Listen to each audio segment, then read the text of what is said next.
أعوذ بالله من الشيطان الرجيم.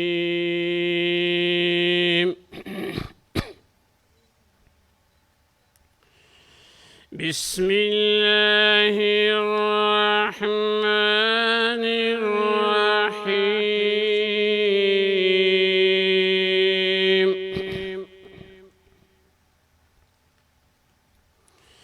هل أتاك حديث الغاشية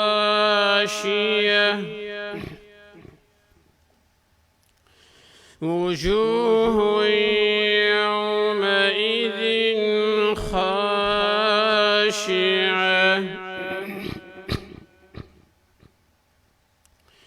عاملة ناصبة تصلى نارا حامية تسقى من عين آنية ليس لهم طعام إلا من ضريع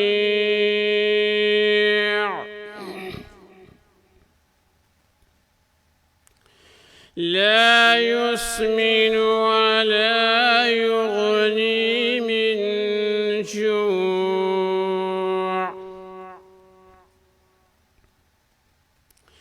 وجوه يومئذ ناعمة لسعيها راضية في جنة عالية لا تسمع فيها لاغية فيها عين جارية فيها سرر مرفوعة وأكواب موزوعة ونمارق مصفوفة وزرابي مبثوثة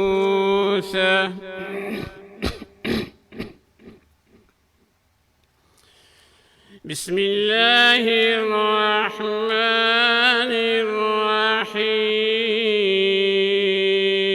الرحيم.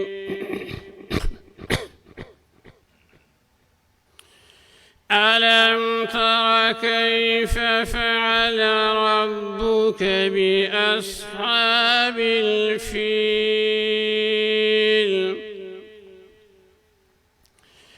ألم يجعل كيدهم في تضليل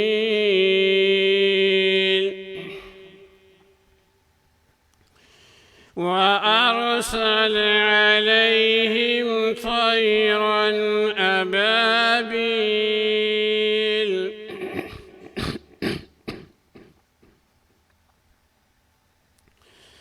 ترميهم بحجارة من سجيل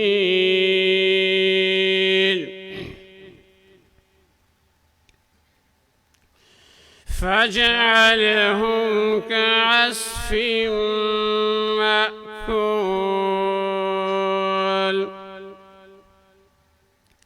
صدق الله العظيم.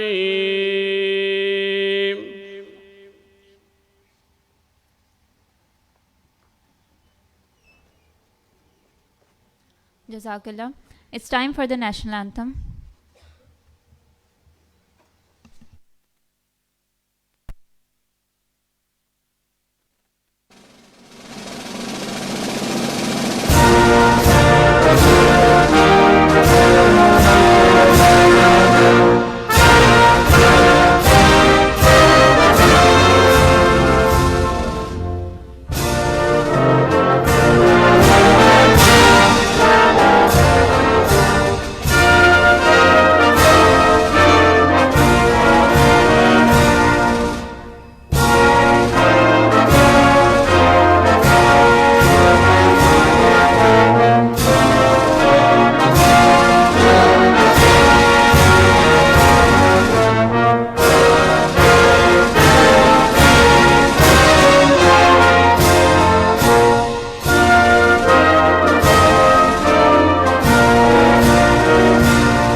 The idea of organization for women in science was conceived in 1989 in Trieste, Italy, during a conference on women in science in the developing world. The first formal General Assembly was held in 1997 in Cairo, Egypt. OWSD is the first international forum to unite eminent scientists from the developing and developed worlds with the objective of strengthening their role in development process and promoting their representation in scientific and technological leadership. This platform provides research opportunities, career development, and network opportunities for women scientists throughout the developing world at different stages in their careers. OWSD Pakistan National Chapter was established in March 2019 with Dr. Bina Siddique appointed as its president and Dr. Saima Salim as the secretary. The chapter currently has over 300 members. Dr. Bina Siddique is the director at HEJ Research Institute of Chemistry, University of Karachi. She has received many awards for her contributions, including Sitaya Imtiaz, Tamgha Imtiaz, and is also a Khwarizmi laureate. She is also the fellow of World Academy of Sciences. Now, I would like to invite Dr. Bina for the welcome address.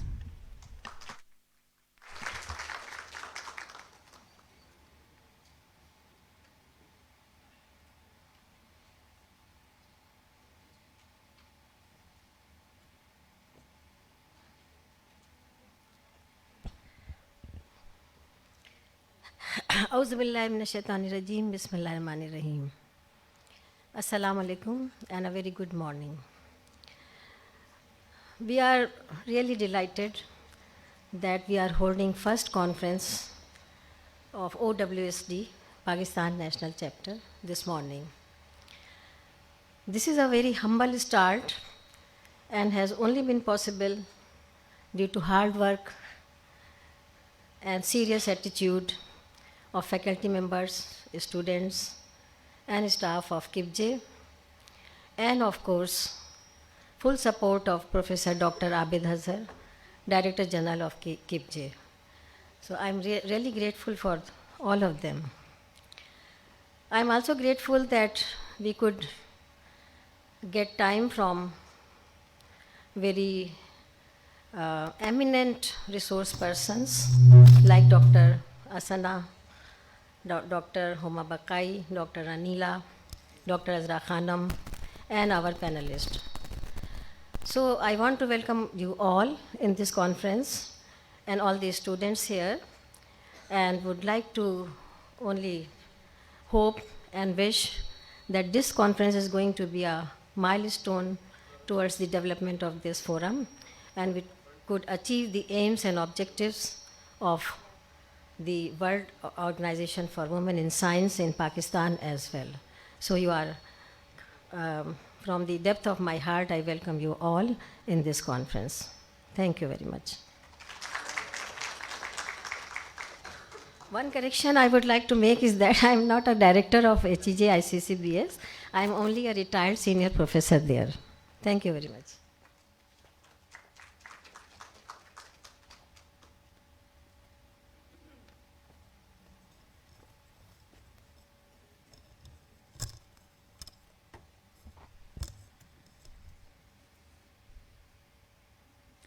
There is no limit to what we as women can achieve. Today, we have 4 invited speakers who are going to enlighten us with their thoughts and work. Our first speaker is Professor Ahsana Dar Farooq, who is currently serving as the Dean of Faculty of Eastern Medicine, Madinat al-Hikmah, Karachi. I'd like to invite Dr. Ahsana Dar for her presentation.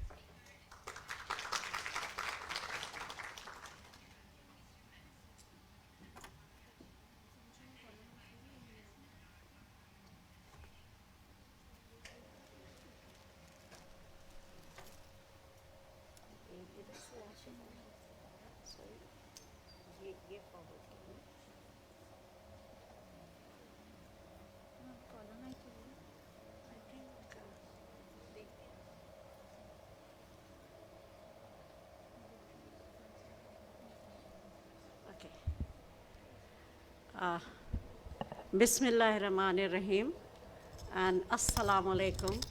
It's wonderful to see predominantly ladies around here, and men being in minority. Nevertheless, it's honor for me to address at this platform of our Organization for Women in Science for the Developing World Forum. And I'm so happy that this initiative has been taken over. Next slide, I will try to handle it.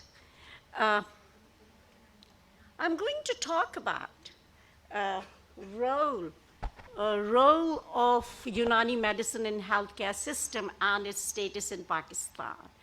Before I jump to that particular topic, I want to give you a brief account of my academia and its progress and its journey through technological advancement. When I did my MSc in genetics thesis, KU, in 1972, it was on poultry, effect of naked neck gene on some economic traits of chicken, and my supervisor was American. I was working with the FAO, and I didn't type, but somebody typed my thesis on this typewriter. Oops, on this typewriter. You see, that's what I was saying, that it's, I hold this. Up, can So you can see this is the typewriter. It's obsolete now. Then I went to United States to do my MS in biology, and I worked on Recitation brasiliensis, looking at the carboxypeptidase enzyme. And it was electronic typewriter. And my supervisor, Professor Bola, was very surprised that I didn't know how to type, because I never typed in my whole life.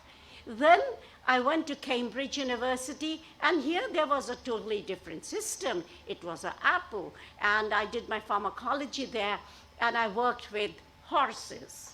You see, look at the animals I've been working with. But in this case, in the United States, in the University of Missouri, I was working on Nipostrangialis brasiliensis, which is a rat intestinal parasite, but I worked on the animal's rat.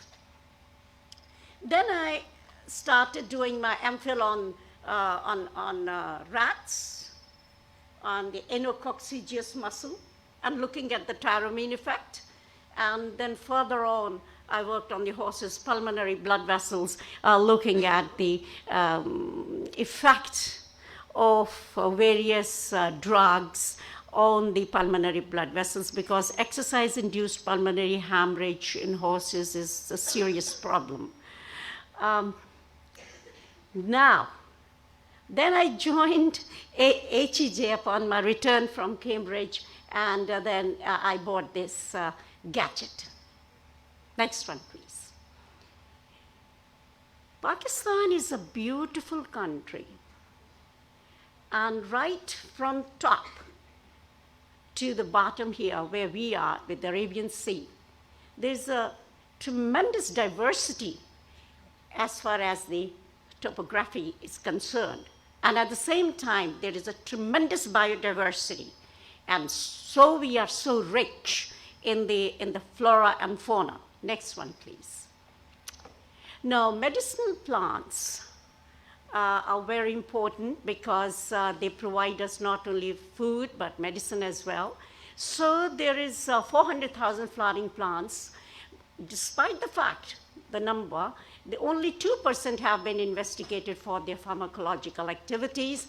In our country, there are only 6,000 species and 400 medicinal plants, which has been documented, and out of which there are only the medicinal plants with the value is 700, and then the traded, which is locally and internationally, just underestimation, maybe 300 plants, because there may be a lot of perforated borders, and there may be a lot of smuggling going on for the medicinal plants. WHO has compiled 21,000 species, and the Natural Product Alert ethnobotanical uses has compiled about 9,200. Next one, please. The sources of medicinal plants in our country is wild species growing, as you know, in Khyber Pakhtunkhwa is rich. In addition to that, Balochistan and Azad Kashmir. Cultivation of the medicinal plants and the other plants is being done in the various provinces. Next one, please. This is something very important. I want to draw your attention that everybody is familiar here with the HEJ Research Institute of Chemistry, and we are so proud of the faculty members there, and each one has contributed in the chemical identification of the plants, particularly having certain activities. And our president sitting here, Professor Bina Siddique, I usually call her Neem Lady. Neem Lady, why? Because she has got the maximum number of publication on this particular plant. So we should be so proud of her that she is our president. She did her PhD with Professor Salimuzzaman Siddique, and who isolated a compound called ajmalin. He named it ajmalin after Hakim Ajmal Khan, who was one of the most important practitioners of Unani medicine in South Asia. Actually, after his return from Germany, he joined his institute, but later on, after the partition, he came to Pakistan. Nevertheless, he has worked with the compound, which is called ajmalin, which blocks the sodium channel and is responsible for the treatment of the Wolff-Parkinson White syndrome. In addition to that, he also isolated reserpine from which is an alkaloid, and it is among the first drug which blocks the vesicular monoamine transporter, and this allows the intracellular accommodation of all these neurotransmitters or the monoamines. Next one, please. What I did, I was not at all into the plants, but after my joining, when I looked around, I was surrounded by chemists, and there was hardly any pharmacologist as far as I remember. There was only one lady who was a physiologist. So I decided to collaborate with these illustrious scientists, Iqbal Chaudhry, Ataur Rahman. And so if you can see this, the first column represents the name of the plants. This is the activity which we're looking at in collaboration with the chemist. And that's what my message is to the younger generation, that don't try to work alone. It is very important that you have got expertise in certain area, so you look for the expert in the other area, and that's how we developed our relationship, and we did bioacid-directed fractionation. So next one, please. So I'm going to talk about today of our work on Tajidis patella. The work is actually, I didn't do anything. It was my PhD student who did it. So, and my chemist colleague is Shaheen Faizi. Next one, please. As far as the cancer, it's just a very brief account. I'm going to just brush through this. It is second after the deaths caused by the cardiovascular diseases. And in Bangladesh, India, Pakistan, Sri Lanka, it's oral cancer which predominant in men. And you know why. The reason is it's a gutka and pan and all the other things. However, in case of China and other countries, it's the stomach cancer. Next one, please. In the developed regions of the world, except Japan, breast cancer rates are very high, and this is of serious concern and is alarming that 1 out of 8 Pakistani women develops breast cancer at some stage of life, while thousands of lives are lost per year. This is of serious concern. And I have also read somewhere that women should recite Inna tainakal kausar, fasalli rabbika manhar, inna shaniyaka huwal abtar. And inshallah, you will see that the improvement is there as far as the breast cancer is concerned. So Kalam-e-Ilahi has its own ways of treating the ailments. Next one, please. So this is a whole panel of the cancer cell lines, which I established at ICCBS. And the main objective was to screen the plant extracts and the pure compounds having any anti-cancer activity or not. For that purpose, I was sent by Professor Attar Rahman to the National Institute of Cancer in Frederick, Maryland, USA. And Dr. Gordon Craig, a renowned chief natural product chemist, was there to help me out. And basically, NCI has got 60 cancer cell lines, and it is open to the entire world. And this was a brainchild of President Nixon, because he established that with a fight against cancer. Next one, please. So in vitro anti-cancer screening program was established, and this is Dr. Kashif, who is now at the moment in the Dow University, and he worked on these cancer cell lines, identifying the killing properties or the growth inhibitory properties of Tejas patella extract and pure compounds. Next one, please. The assay which was followed was the one which was established in 1990 at the NCI, and I don't want to go into the details, simply just a monolayer. This day one means it's a 6 or 7 days assay, but it's a very tricky one. So once you get the monolayer, next one please, you follow through all these procedures till you get the sulfurudamine B dye, which binds to the protein, being a basic dye, and solubilized with the tris base, and optical density is taken. Next one, please. So what you get out of these absorbance results. GI is the growth inhibition, that is the 50% cells were inhibited. So the compound showing growth inhibition is a cytostatic compounds. On the other hand, if it is killing the cells, it is cytotoxic. So this is something very interesting. Next one, please. So by this way, a bioacid-reactive fractionation was performed, Professor Shahin Faizi's group, and I don't want to go into the details, so you can see how chemists then keep on fractionating it, then subfractionating it, and each stage it was then evaluated. Next one, please. Finally, reached a pure compound, and this petulitin was the most important one. Next one, please. This is the pure compounds. Next one, please.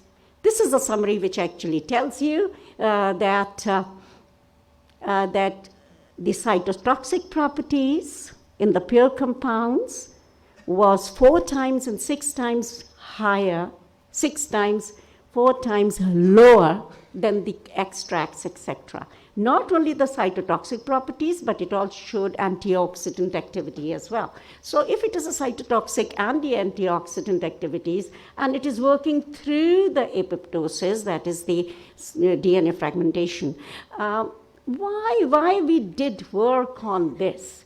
The credit goes to Azimi Saab. Azimi Saab is a very religious person, and Professor Shahin Faizi read an article written by him in the newspaper, and he was using this plant to treat the cancer. You see, it is so important that you have to keep in touch with the literature, no matter it is in the newspapers. So once we got that, when she got that, we had a meeting with him as well. And he's not very well, so he has got his Marakwa house. There we went, and later on we started working on this. So what I'm trying to say, either you work on the traditionally used plants or the plants which the practitioners are using it, or even by a religious scholar. Okay, that's what my message is. Next one, please. So what Dr. Shaheen is doing now at this moment with the plant, she's growing them on her rooftop. And it blooms almost all around here. In winter, it is more predominant as compared to the summer. This plant has also been shown to kill the nematodes and the other pests. So it is nematicidal and pesticidal activity. That makes sense because it is cytotoxic as well. So it is good biological, it's a good spray for the pesticide, just like Professor Bina has discovered a neem to be a very good pesticidal activities, even in the farm from Multan, I think, Hannah, madam? In Multan, you did some experiments, so it's a good spray. Now, Professor Shaheen has made a tea out of it. Petals for breakfast, she says it's very good. And in salad as well. Simple petals. And she's keeping them growing as self-seeded.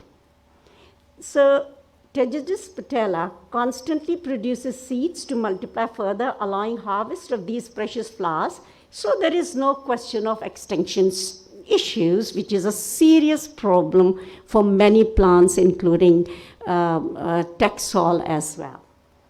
So well done, Professor Shaheen Faizi. I hope her students are here, that she is, this is not the end to it. Next one will explain you further.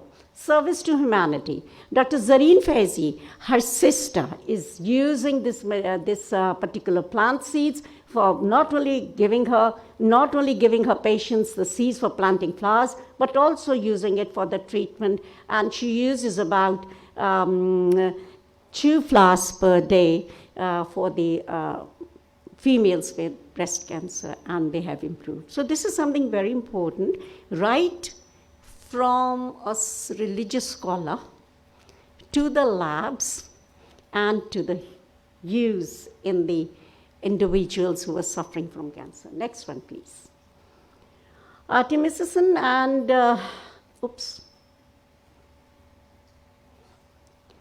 This lady, Professor Tu Yu, is a Chinese lady, and of course, and she got a Nobel Prize for her work on artemisins, and because she read in the traditional Chinese medicine manuscripts, and she got the guideline from there, and she selected that plant and started working on it, and finally that led to the isolation of the compounds, which she showed that it is more effective compared to simple extract.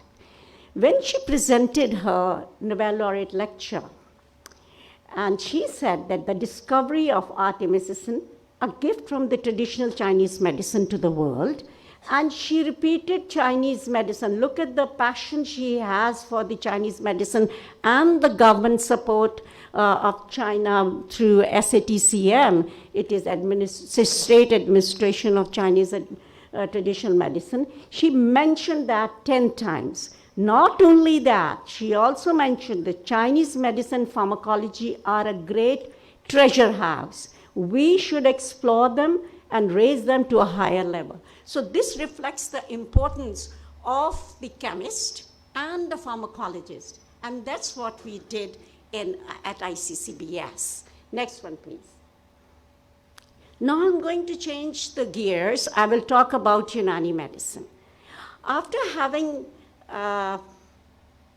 developed a little bit of expertise in working with the natural products, I started reading about Unani medicine. And the more I read, the more I got convinced that I should start learning what Unani medicine is.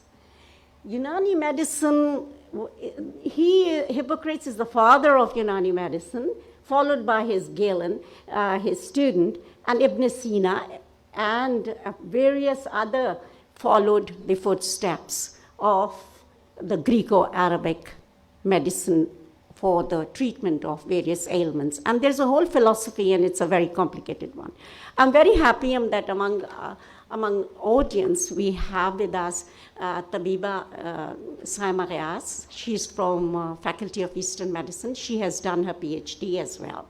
So I'm very happy that she is here as well. So could you please identify yourself, Saima, so that if they have any questions regarding Unani medicine, they can always contact you.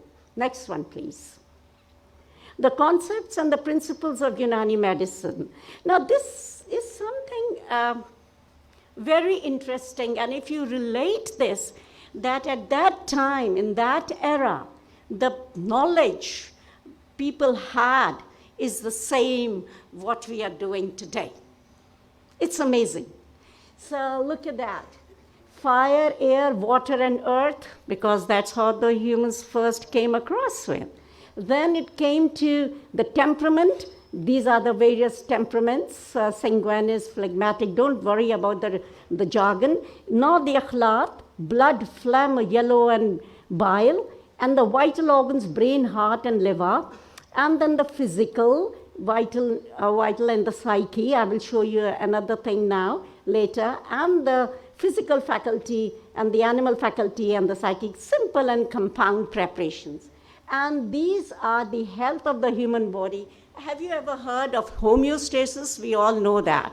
So the whole thing, the whole Unani medicine is based on homeostasis and on the holistic picture of an individual, rather than allopathic system of medicine in which they focus only the symptoms of that particular thing, disregarding what it is doing to the rest of the body parts. I'm not against allopathic system, but I'm trying to develop a consensus here that the major difference between the Unani medicine and the allopathic system of medicine, that it is more symptom-oriented allopathic system, and however, the Unani system of medicine is the holistic picture.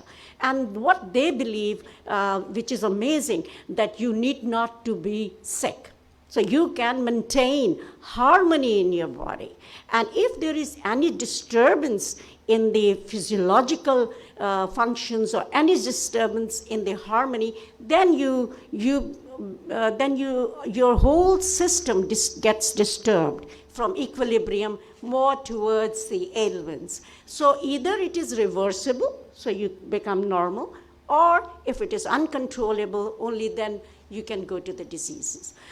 And that is what WHO is concerned about, that we should talk about a healthy human.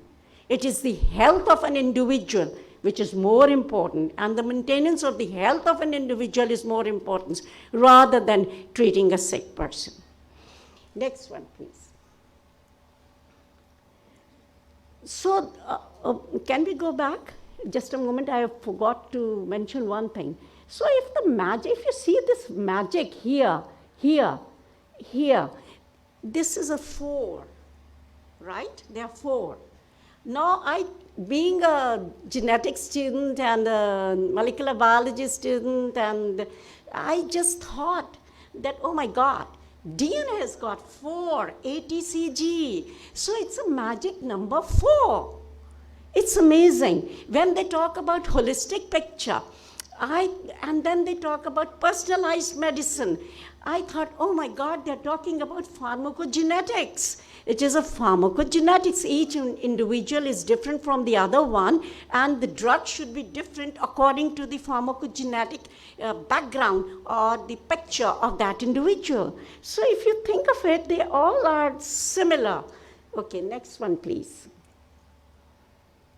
So 6 essential factors are air, food, and drink is important. I don't want to go into the details. You can see once is exercise and the rest, mental activity and the rest when it is minimum or not happening, sleep and wakefulness. These are all the things which we are talking about nowadays. Next one, please.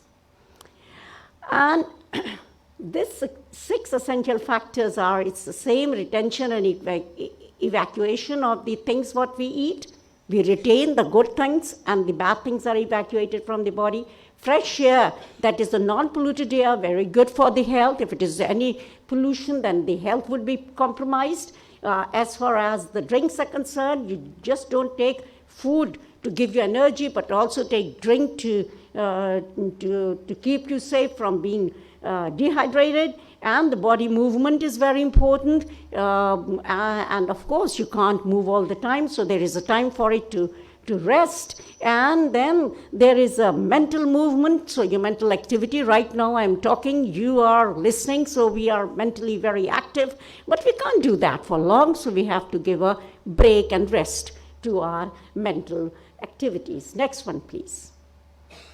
How they diagnose? This is very interesting question. First is history taking. If you look at nowadays clinicians, when you go to clinician, even when I go to clinician, they are not interested in so much of the medical history. Just quickly, this is a system, and this is the drug. But in this case, you see, examination of the patient is very important. And there is a whole 10-point criteria which they goes through, which I haven't mentioned here. But the examination of the pulse is very important. And then the urine color and examination of the urine color, because they didn't have the technology that time. So whatever available, they were taking maximum information from minimum resources. So urine color, and there are 35, am I right? 35 or 37? 30, okay. 30 different colors of an individual, of urine of an individual that will help them to diagnose the disease. Our clinicians are not bothered. They just send it to the machine, it does it, the urine color, blah, blah, and then that's it. Likewise, stool and the consistency of the stool. So they combine everything before they reach to a certain diagnosis of the disease. Next one. As far as the treatment is concerned, treatment strategy is also very simple. And that's what the modern science is promoting nowadays. The best thing is dietotherapy, ilaj bil ghiza. And I was shocked when I came to know that each vegetable and each fruit has its own mizaj. It's amazing. I can't give you lectures on that because it will be totally a different field. So not only that a person has a mizaj after they have gone through it, and then on top of it, the fruits and vegetables also have hisa, also have this temperament, whether it's a hot and dry and cold and dry, and they try to balance that. For example, nowadays, it's a COVID era or the respiratory ailments era. The mizaj of this particular is moist and cold. So, and there is a degree of moist and cold. That is, there is a degree of the magnitude of the disturbance which has been caused. And then it will be treated by something which mostly, mainly, not always, but most of the time, if it is cold and moist, so they will use something like hot and dry. They will treat with hot and dry properties. And there is a degree of hot and dry properties, 1 to 4. So they manage that how severe the ailment is depending on that. So you can see there's a lot of mental exercise and the work which a Hakim does, and we think that they are nothing. So we have to be very careful, and we should know, we should respect them, the way they diagnose and the way they treat. So diet, ilaj bil ghiza, then the regimental therapy. And nowadays, cupping is getting very popular. And amazingly and strangely, it is happening in the hospitals as well. And in Liaquat National Hospital, I have seen people working on that. And the doctors are very much interested. Medical, MBBS doctors, they are trying to learn, which is very good. So they are getting confidence of the Unani medicine power. Then the pharmacotherapy. Pharmacotherapy means now they're going to use herbs. When they're going to use herbs, sometimes they're going to use single herb, but mainly their preparations are polyherbal or compound preparations. And the power, the healing power of the plants, of the herbs was evident during the COVID, because it works excellent as far as the primary health care is concerned. Of course, Unani medicine has its own limitation. So by what I'm saying, that most of you who suffer from cold, you go for ginger, go for mint, you go for honey, and before you go to antibiotics. Am I right? So this is what pharmacotherapy is. And there is a Unani surgery as well, but there is a limitation. And then they refer to an allopathic doctor or to a surgeon. So it's a combination of, nowadays it's a combination of a Unani medicine and the allopathic medicine. I have witnessed that in China, that there, in Beijing, there is a hospital where the patient, when goes there, that patient has got option to go for the TCM, traditional Chinese medicine, or to the Western medicine. So in China, the traditional Chinese medicine is very advanced. Not only advanced, but the best thing is it is state-owned, and there are more than 10 ministries which are involved in it, including the commerce and the economic and all the other ministries. Next one, please. So Unani medicine, which is a Greco-Arabic medicine, was named as Eastern medicine by Hakim Said Saab, and then it is a predominantly herbal oriented, but there are animals and minerals are also involved, unlike Ayurvedic, which is 100% herbs, and these animals are, of course, the halal ones. Next one, please. Now, Unani medicine status in Pakistan, it was in Hamdard, was established in 1906 in India. And in India, they have got a whole Hamdard city. After partition, Hakim Muhammad Said, a founder of Hamdard, Pakistan, was migrated in 1947, established the laboratory and the centers. Later on, he established the clinics and Hamdard University. And the other brother stayed in India.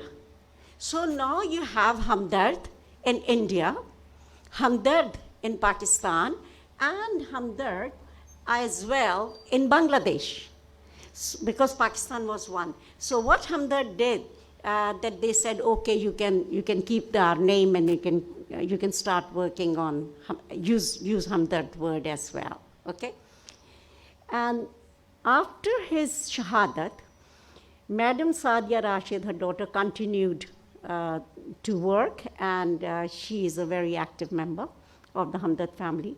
This was our Vice Chancellor, Hakim Said Abdul Hanan, who did his Unani medicine from India, who also came and worked with Shaheed Hakim Said Saab, and now he is the director of the clinical studies.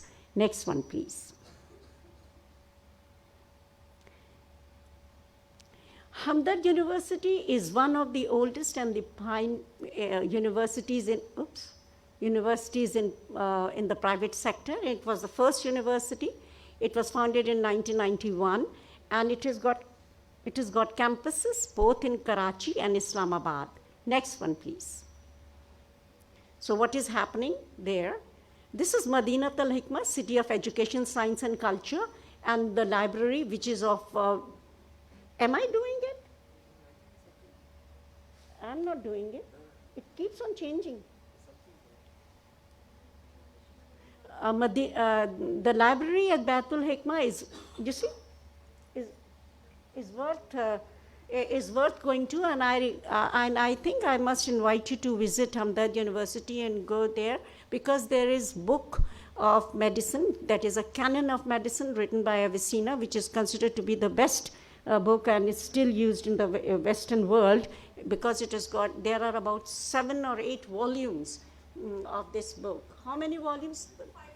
5 volumes. Okay, I have got a habit of exaggerating it. So I'm sorry about that. So I'm so overwhelmed by the science and the philosophy and the contribution which they have done. Next one, please. This university has got 5 faculties, and our faculty is Faculty of Eastern Medicine. Next one, please.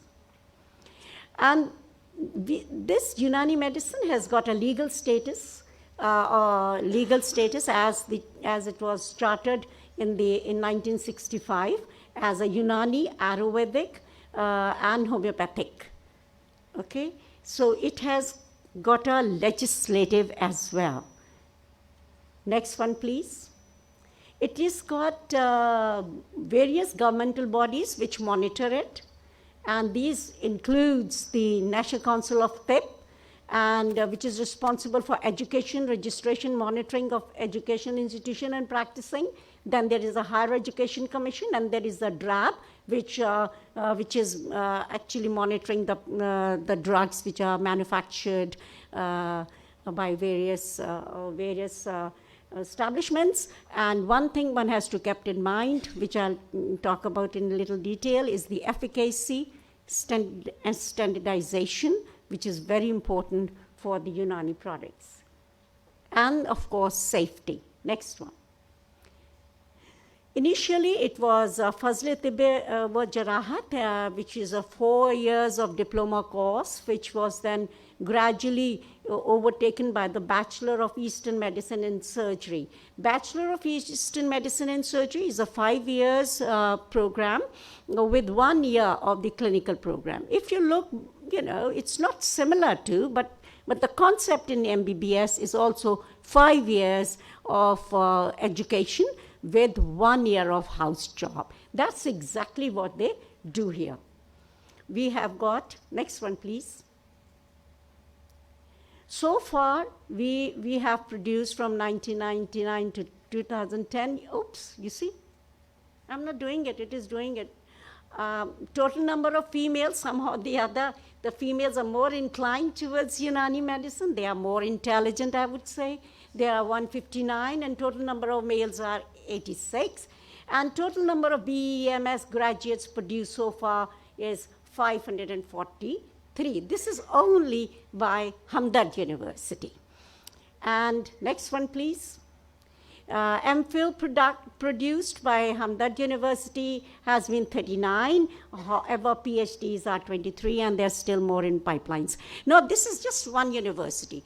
And the graduates from this university then spread to various other parts of Pakistan and have established the Faculty of Eastern Medicine or a Department of Eastern Medicine. So this credit goes to the Hamdard University that they have produced such good, great scientists who have been able to establish the systems in various parts of the Pakistan. And there are about 14 such universities in both in the private and in the public sector. Next one, please. Now, being a researcher and passion for research, I was thinking, I had a mission. And that mission was to make Unani medicine evidence-based. Because they claim that Unani medicine works because it is time-tested and human-tested. What it means, it has got a long history of usage on the humans directly. So it's like a clinical trials, but they don't call it clinical trials. And it has got a reputation. And there has been very few accidentally mortality by the use of the Unani medicine. Okay? So there is a safety, they say there is a safety profile of that. They have got a huge data, but somehow or the other, it has not been documented the way it should have been. So I was inclined to develop or set up a lab in Hamdard University, which is referred to as Unani Medicine Research Laboratory, in which my aim was to provide evidence for their claim. It has recently been established during COVID. We started working on it, and after that we couldn't. So it's a recent addition, and we have got a whole picture here about the organogram. It is headed by Dr. Sabra Naqvi, who is known protein chemist. Dr. Noman has got a physiology and immunology expertise. And along with that, we have the Unani practitioners, Zahoor and Lina. Then I tried to get some research assistants, younger generation, so that we can convince them to do the evidence-based studies, and of course the laboratories. Now you can see we have got 3 objectives here. One is the simple literature review. So we collect the literature review in favor of the Unani medicine, and we collect the traditional data, and we link the traditional data with the scientific evidence which is already published. That is literature surveys. Then we have got the animal studies. I'll see the preclinical study. I'll show you in the next slide. And in addition to that, there is a clinical studies. So it's a group which can do the clinical studies because they are Hakims, and then a group of scientists who can do the preclinical studies, and the younger generation to be trained so that they can find the traditional use of a plant and link it with the modern literature. All right, next one, please. So we have so far been able to establish the antioxidant assays, liver toxicity, because hepatoprotective agents is very important, and PCOS and metabolic disorders. And Tabiba Lina got first prize regarding her work on polycystic ovarian syndromes in an international conference which was held in Islamabad. So I was very happy that her work was accepted. It is a Unani medicine which she prepared and treated the women with that formula. Anti-inflammatory assays, because anti-inflammatory, why anti-inflammatory? Because any disease begins with inflammation, no matter it is depression, no matter it is cancer. And then the endocrine disorders. Next one, please. So this is just to show you that they have already established it. Next one, please. This is just to show you the antioxidant assays. Next one, please. Now, health network of Hamdard Foundation is amazing.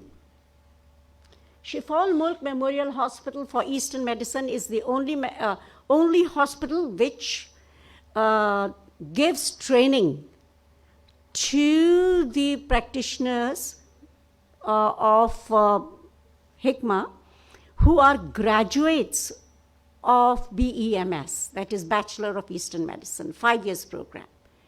And a year they have to spend in a hospital of Unani medicine. So this is the only kind of program which we have.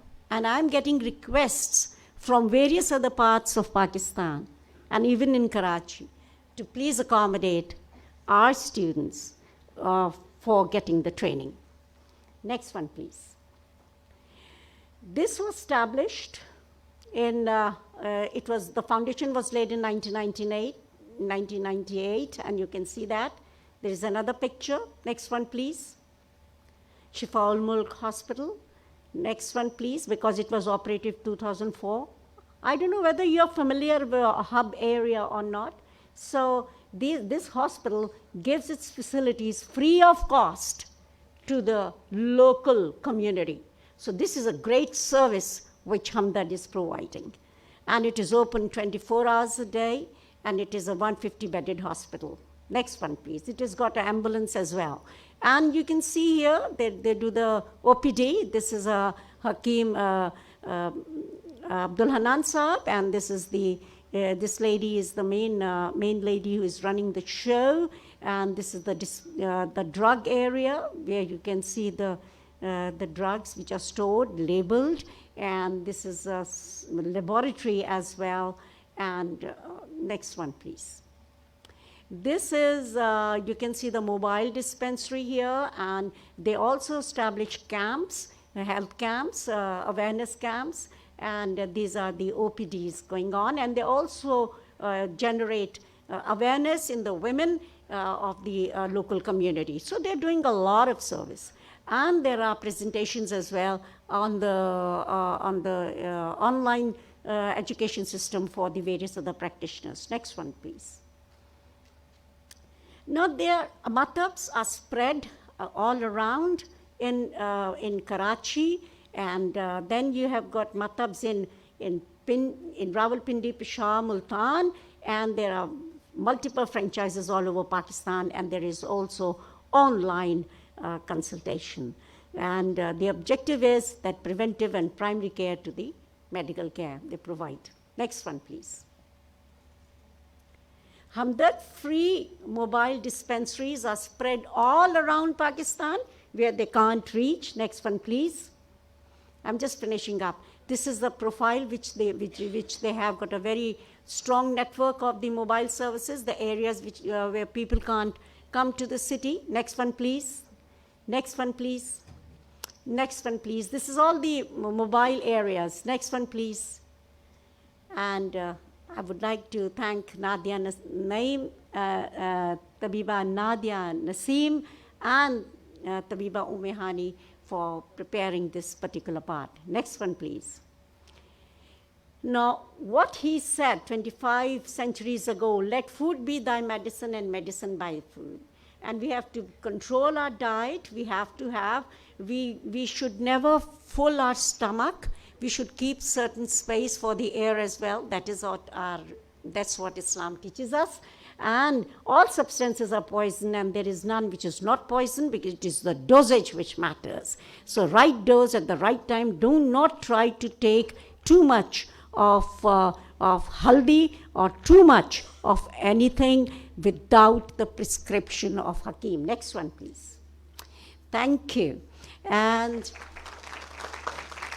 I would like to extend my profound thanks to Professor Bina Siddique. I'm so proud of you, ma'am. And to Saima, where is our General Secretary? Where are you? Here. For giving me the opportunity to share my experiences, which were a bit exaggerated as far as Unani medicine is concerned. And thank you once again.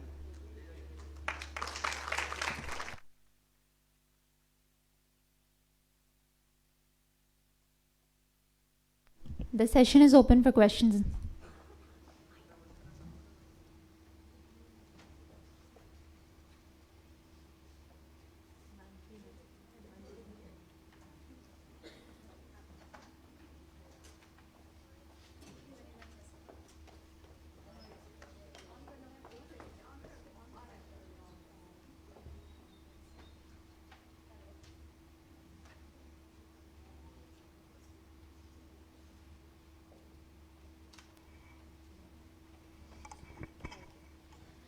Thank you, dear Ahsana. This was very nice to see you here again and hear you.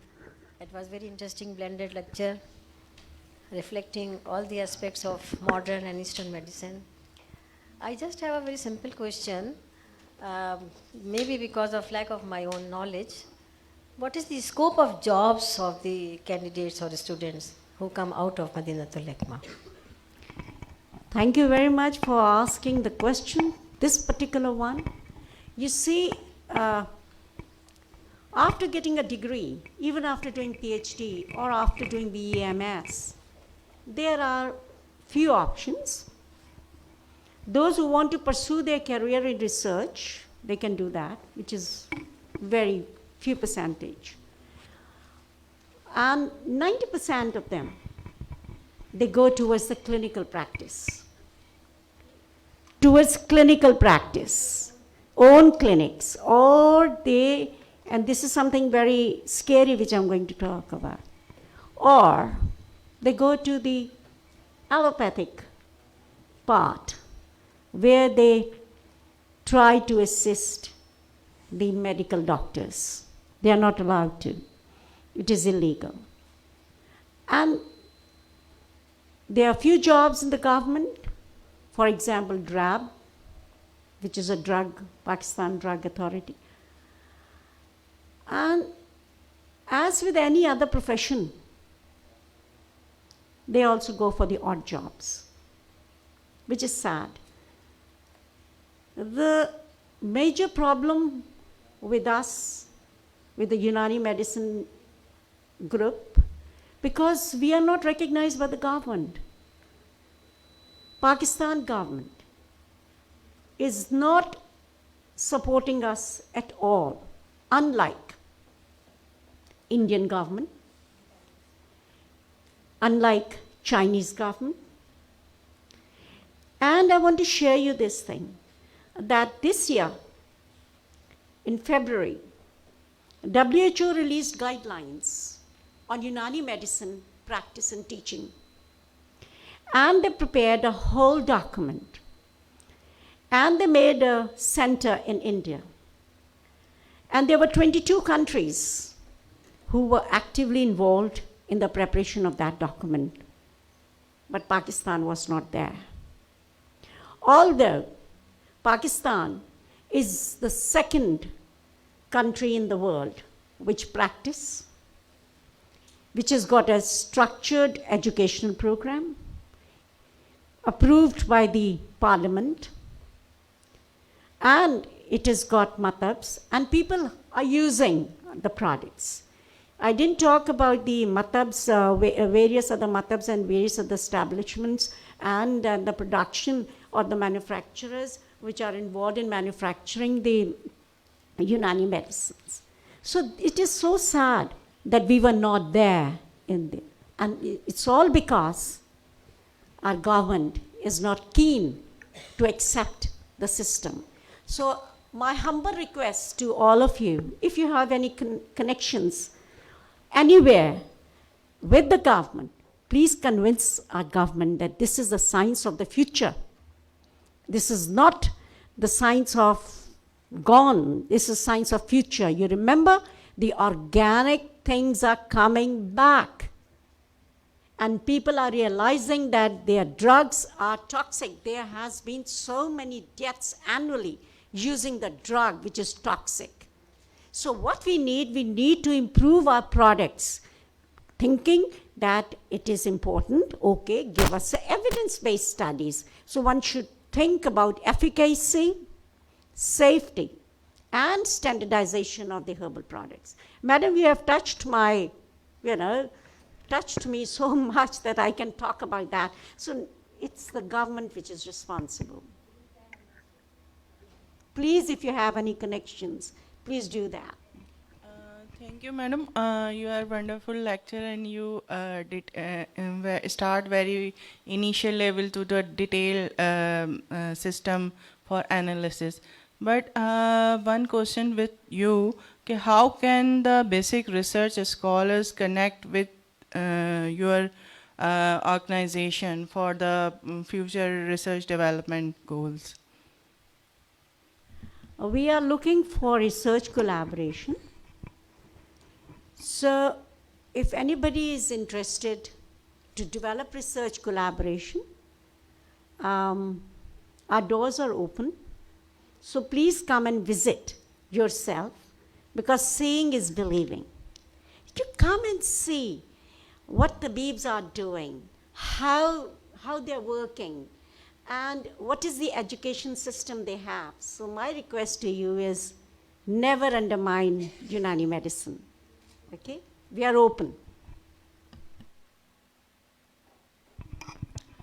First of all, it was a very wonderful lecture. You seem kind of very fun person to be with. Secondly, आज आपकी वजह से मुझे पता चला, I've worked in a diagnostic lab. आपकी वजह से मुझे पता चला that my sir always told me to check the color of urine before analyzing it, that it is a Unani method. So thank you for that. अच्छा, एक चीज़ है जो कोविड एरा के अंदर बहुत ज़्यादा जो है प्रिवेल की गई, वो है सना मक्की. So I want to know that what is your perspective on it. आप इसके ऊपर future research करना चाहती हैं नहीं? Because पूरे पाकिस्तान के अंदर जितना वावेला मचा है इस सना मक्की को लेके, I think it was like a gold. हर कोई इस पत्तों ढूंढ रहा था. So I want to know your perspective on it. And thank you. I'm not a Hakim, okay? But we are lucky we have here a Tabiba with us. So I request Tabiba Saima Ghayas, could you please comment on that? Either you can come here or you can use the mic there, whatever. Ajay? She's an expert. अस्सलाम वालेकुम।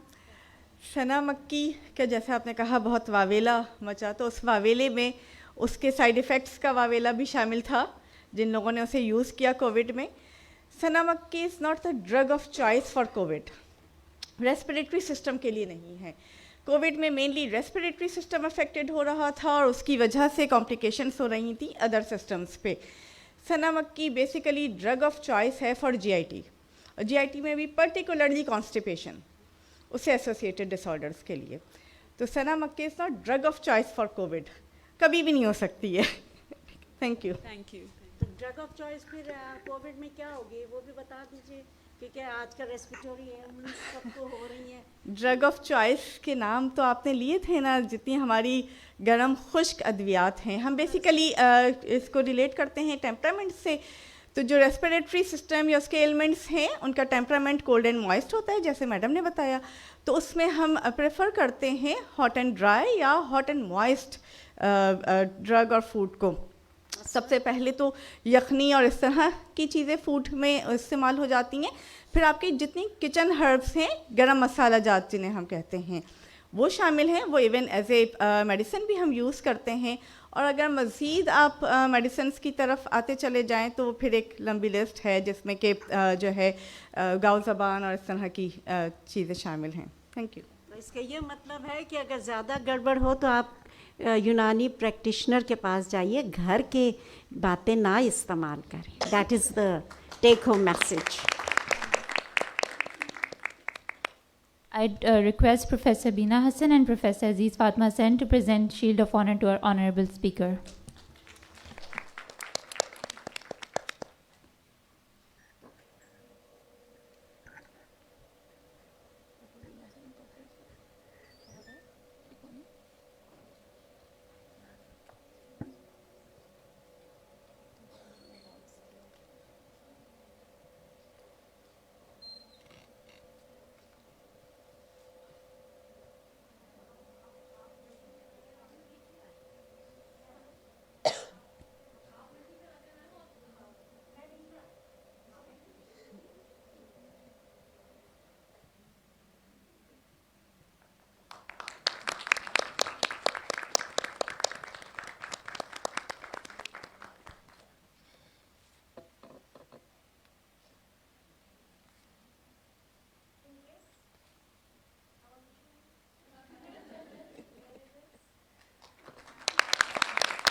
Our next speaker is Professor Huma Baqai, who is the Rector of Millennium Institute of Technology and Entrepreneurship, Karachi.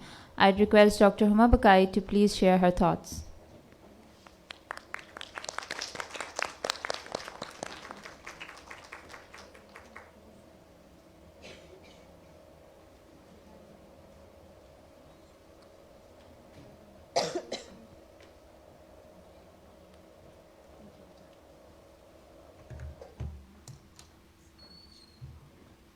Right, ji.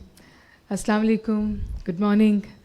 I'm honored and humbled to be invited to the Science Club, so to say, which I know is extremely exclusive. I'm a social scientist, and perhaps what we want to talk about today, or what I want to talk about today, is that why there are such less women in STEM. But before I proceed to that part, I just want the audience here to know that I'm the wife of a Hakim. And he's a graduate of Hamdard University. And he practiced hikmat for 40 years. My father-in-law was Hakim Huma Baqai, and Hakim Saeed and Hakim Huma Baqai started working together in Delhi. So, so I just thought I will put in that. Having said this, my presentation would be slightly provocative, but also at the same time, I don't want to see that it's pessimistic, but I would like to say that it's an eye-opener. Because you see, we have these conferences, and I think they're critically important, and their contributions are huge. But how this excellence, this very, very pertinent discussions don't proliferate where they should. They don't reach the corridors of power, they don't reach decision-making tables, and that is why not just science, education itself is one of the most neglected aspects in countries like Pakistan. We cannot talk about women when I don't even think if we are educating our men. We're not educating our societies. So that is what I am going to take up. It is the fault lines in STEM education for women, and it is a perspective for Pakistan. I want to clarify in the beginning that it is not confined to women. Pakistan suffers from what I called an extensive education crisis. It's not just science education. The whole paradigm, construct of education is in crisis. Millions of Pakistani children do not attend schools.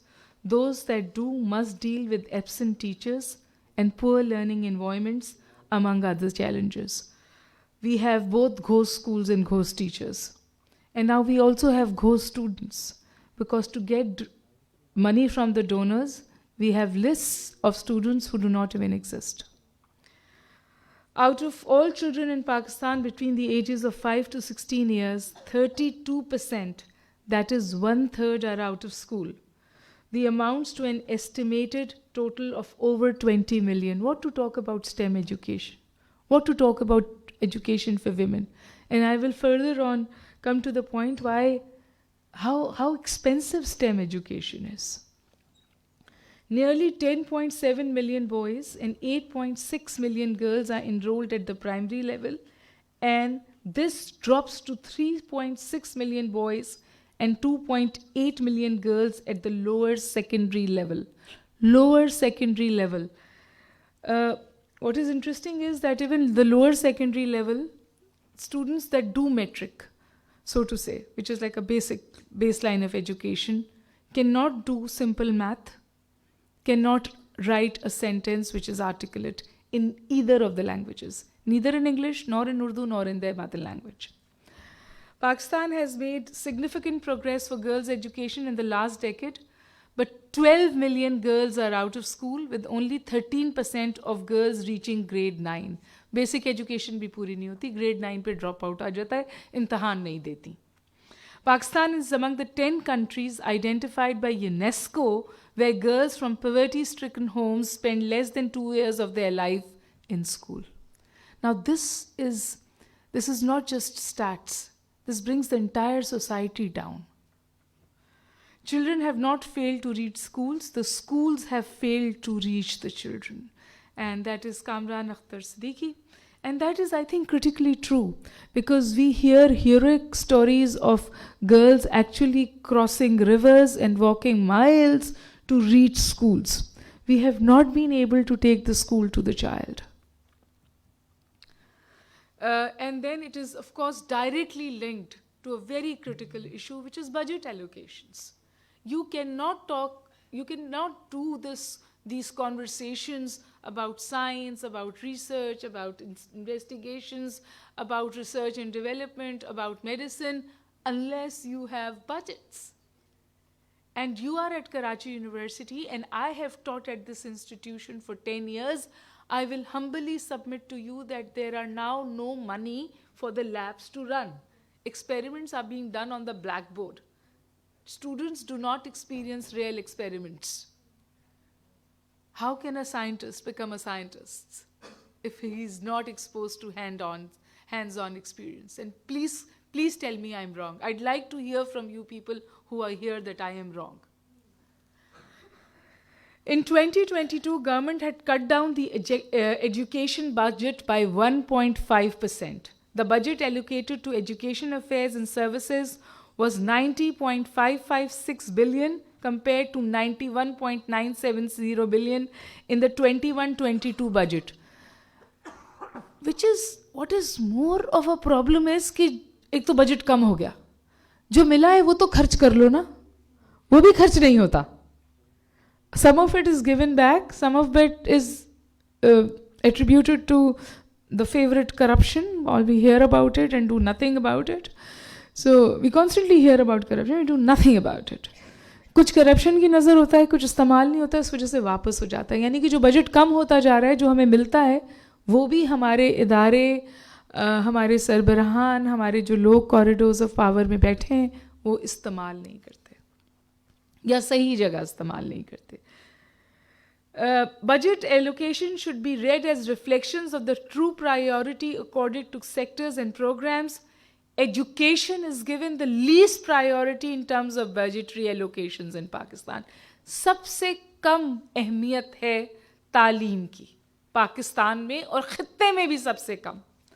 Pakistan has budgeted the equivalent of 1.7% of its GDP on education for fiscal year 2021. The funding for education in the country remains drastically below the international benchmark of spending at least 4% to 6% of GDP.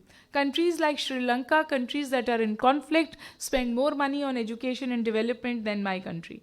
Pakistan is even behind other South Asia and sub-Saharan countries, African countries, when spending is expressed in these terms. Coming to STEM education, of course, I don't need to tell you what is STEM education.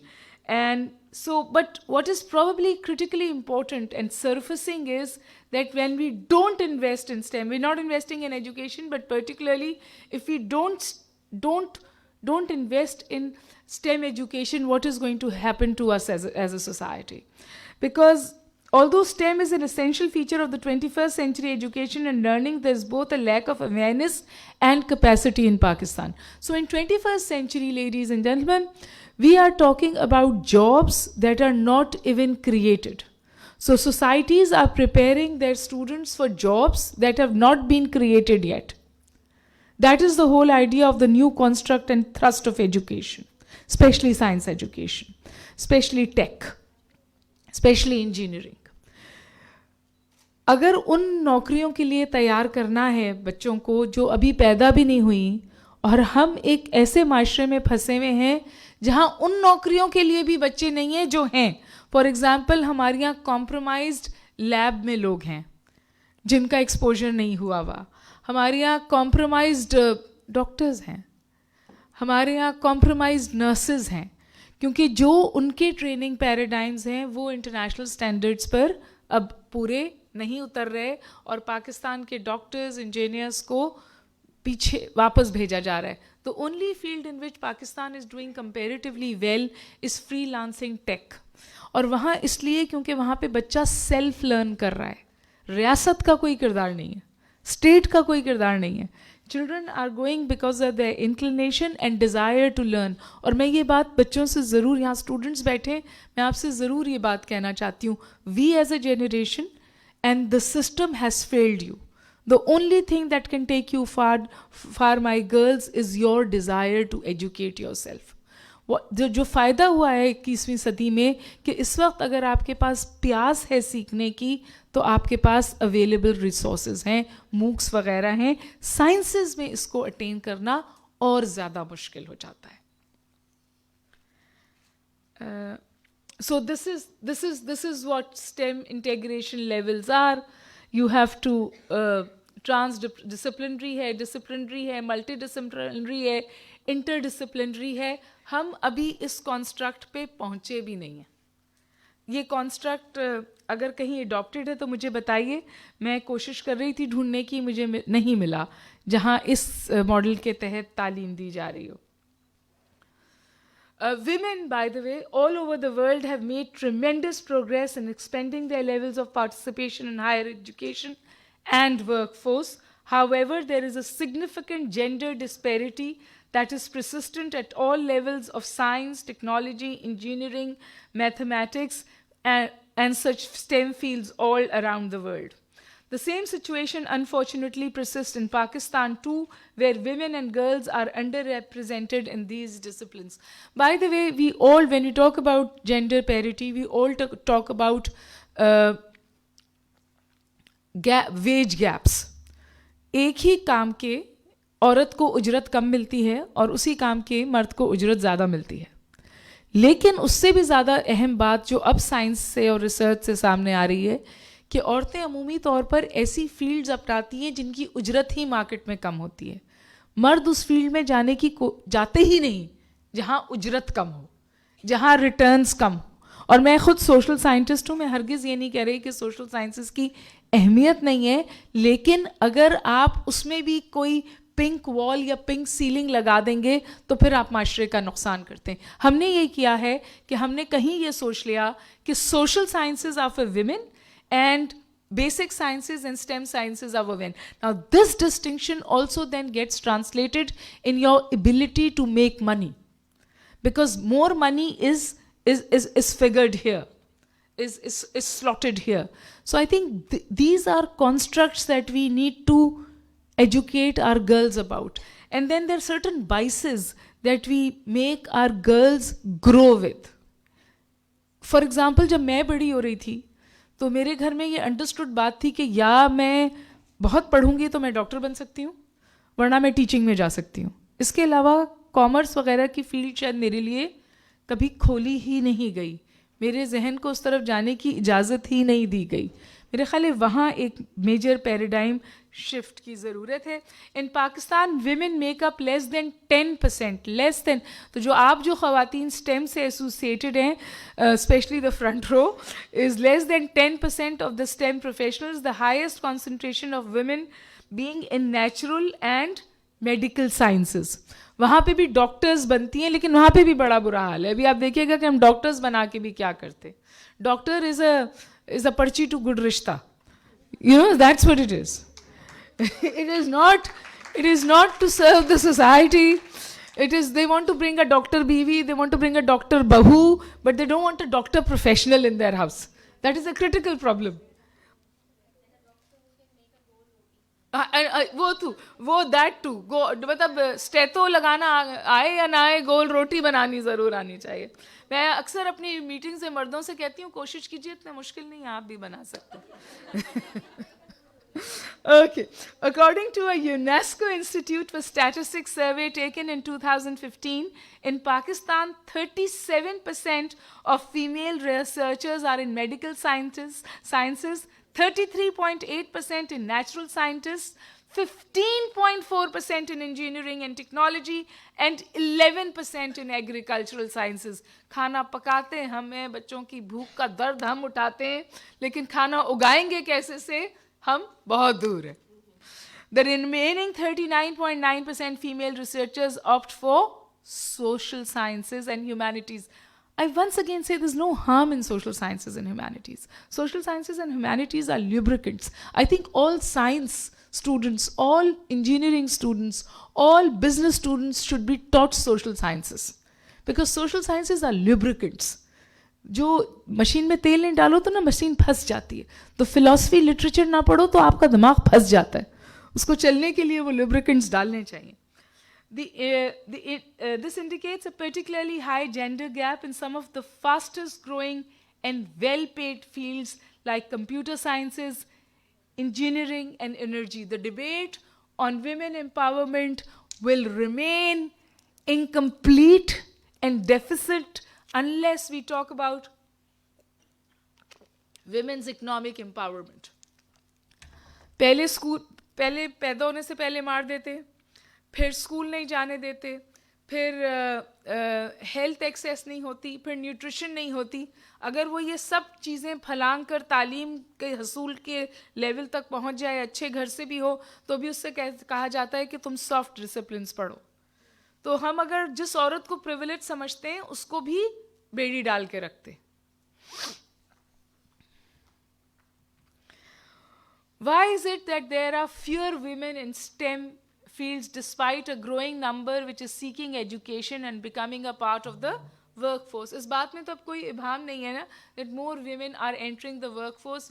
More women are also, by the way, acquiring tertiary education, university education, even in a country like Pakistan, which is perhaps indicated by the numbers I see here, or to any classroom that I go. आजकल मुझे जो माएँ कहती हैं कि dilemma ये है कि बच्ची बहुत पढ़ गई है, इतना पढ़ा लिखा लड़का नहीं मिल रहा. तो मैंने कहा कि कोई बात नहीं. हमने बहुत अरसे जाहिल मर्दों ने बहुत, मतलब पढ़े लिखे मर्दों ने बहुत अरसे जाहिल औरतों के साथ गुजारा किया है. We can turn this, and I don't think there's a problem. You know, men in that aspect were very tolerant of women who were not educated. So I tell my girls that he does not have to have the same degree. अगर दिमाग खुला हुआ है तो काम चलेगा. Anyways, that was just on a lighter note, but these are concerns that come to me. The major reason cited, इस वजह से बच्चियों को पढ़ाना भी नहीं चाहते. वो एक दो माएँ मेरे पास कहेंगी बहुत पढ़ जाएंगी मैडम, रिश्ता नहीं मिलेगा. मैंने कहा ये सोचो नहीं पढ़ेगी तो कितना बुरा मिलेगा. The major reason for cited the gender disparity include the patriarchal setup, which is an impediment everywhere, inflexible and exclusionary learning environments, socio-economic factors, absence of adequate and sound government policies for safer workplace. STEM requires long working hours, spending time in the labs, doing experiments. जब हमने औरत को confine कर दिया है मगरिब से पहले घर आ जाओ पे, तो एक कदगन तो यही लगा दी ना, कितने घरों में पाबंदी है मगरिब से पहले घर आ जाओ. बहुत घरों में ना, मेरे घर में थी सारी उम्र, ऑल माई ग्रोइंग ईयर्स. बाद में हस्बैंड ने कोशिश की, मैंने कहा no thank you, I had to know that. We're not doing it anymore. Okay. Absence of adequate and sound governmental policies for safer workplace. Disregard for inclusion, lack of role models. हमारे पास sciences में role models नहीं हैं. यहाँ तो माशाल्लाह बैठे हैं, but usually हम अपने scientists जो हैं उनको glorify नहीं करते. हम पॉलिटिशियंस को ग्लोरीफाई करते हैं, हम लीडर्स को ग्लोरीफाई करते हैं, और इंटरेस्टिंगली सोशल साइंसेज में जो ख़वातीन होती हैं वो फिर भी ग्लोरीफाई हो जाती हैं. लेकिन जो साइंसेज में औरतें होती हैं जिनका काम इनक्रेडिबल है, मेहनत बहुत ज़्यादा है, उनको हम ग्लोरीफाई नहीं करते. So they don't become role models for young girls. Lack of then confidence gap. One of the biggest problems that we have, and this I'm talking about. All my discussion is based on stats. It's not something I'm saying. देखिए जी, हमने औरत जो है ना वो अपने आप को सेकंड गेस करती है. तो अगर कोई प्रमोशन औरत को कोई बॉस बुला के कहते हैं ना, we are promoting you tomorrow, तो उसके 3 जवाब होते हैं. मैं you know in her head she is saying will I be able to do this, मैं ले लूँ और कर ना पाऊँ. और दूसरा उसका जवाब होता है मैं पूछ के बताऊँगी. You know, she can't say कि मैं कल ट्रिप पे चली जाऊंगी, मैं ये पोजीशन ले लूँगी. She said, सर मैं आपको पूछ के बताऊंगी. वैसे ही आप जो है वो आपने अपने नंबर कम कर लिए. Ask a man to do a job he doesn't know anything about it. He said job तो पकड़ो, बाद में देखेंगे कैसे करना है. You know, so he'll immediately say also. So the women suffer from what I call confidence gap. They constantly second guess themselves. Stop second guessing yourselves. They can do it, you can do it, you can do it better. You've multitasked all your life. And I mean it. And then we have, this is again statistically proven, that women have what I call math anxiety. Actually math anxiety. They don't handle their bills, they don't even know how much money they're making. Seriously. So they want somebody else to manage their accounts. Do your own money, do your own math. So this math anxiety is real, and it keeps you back, and it also disenfranchises you from controlling your own money. You know, I always tell people it's not enough to make money. It is also critically important to control your money. You be the decision maker on where you will spend it. Don't let somebody else decide how your money is going to be spent. घर में ज़रूर खर्चा दीजिए, जिम्मेदारी ज़रूर उठाइए, मिलकर घर की गाड़ी ज़रूर खींचिए, लेकिन फैसले साजी में हिस्सा गिव अप मत कीजिए. आप कमा रही हैं तो फिर आपके अंदर इतनी भी सोच और फहम होनी चाहिए कि वो कैसे, कहाँ, क्यों और किसके लिए खर्च किया जाएगा. और उस खर्च में अगर आपका अपना कोई हिस्सा है तो ये कोई गुनाह नहीं है. Lastly, the frustration of being the only women in any given company. High-tech companies, the women are so few that they're scared to break the barrier.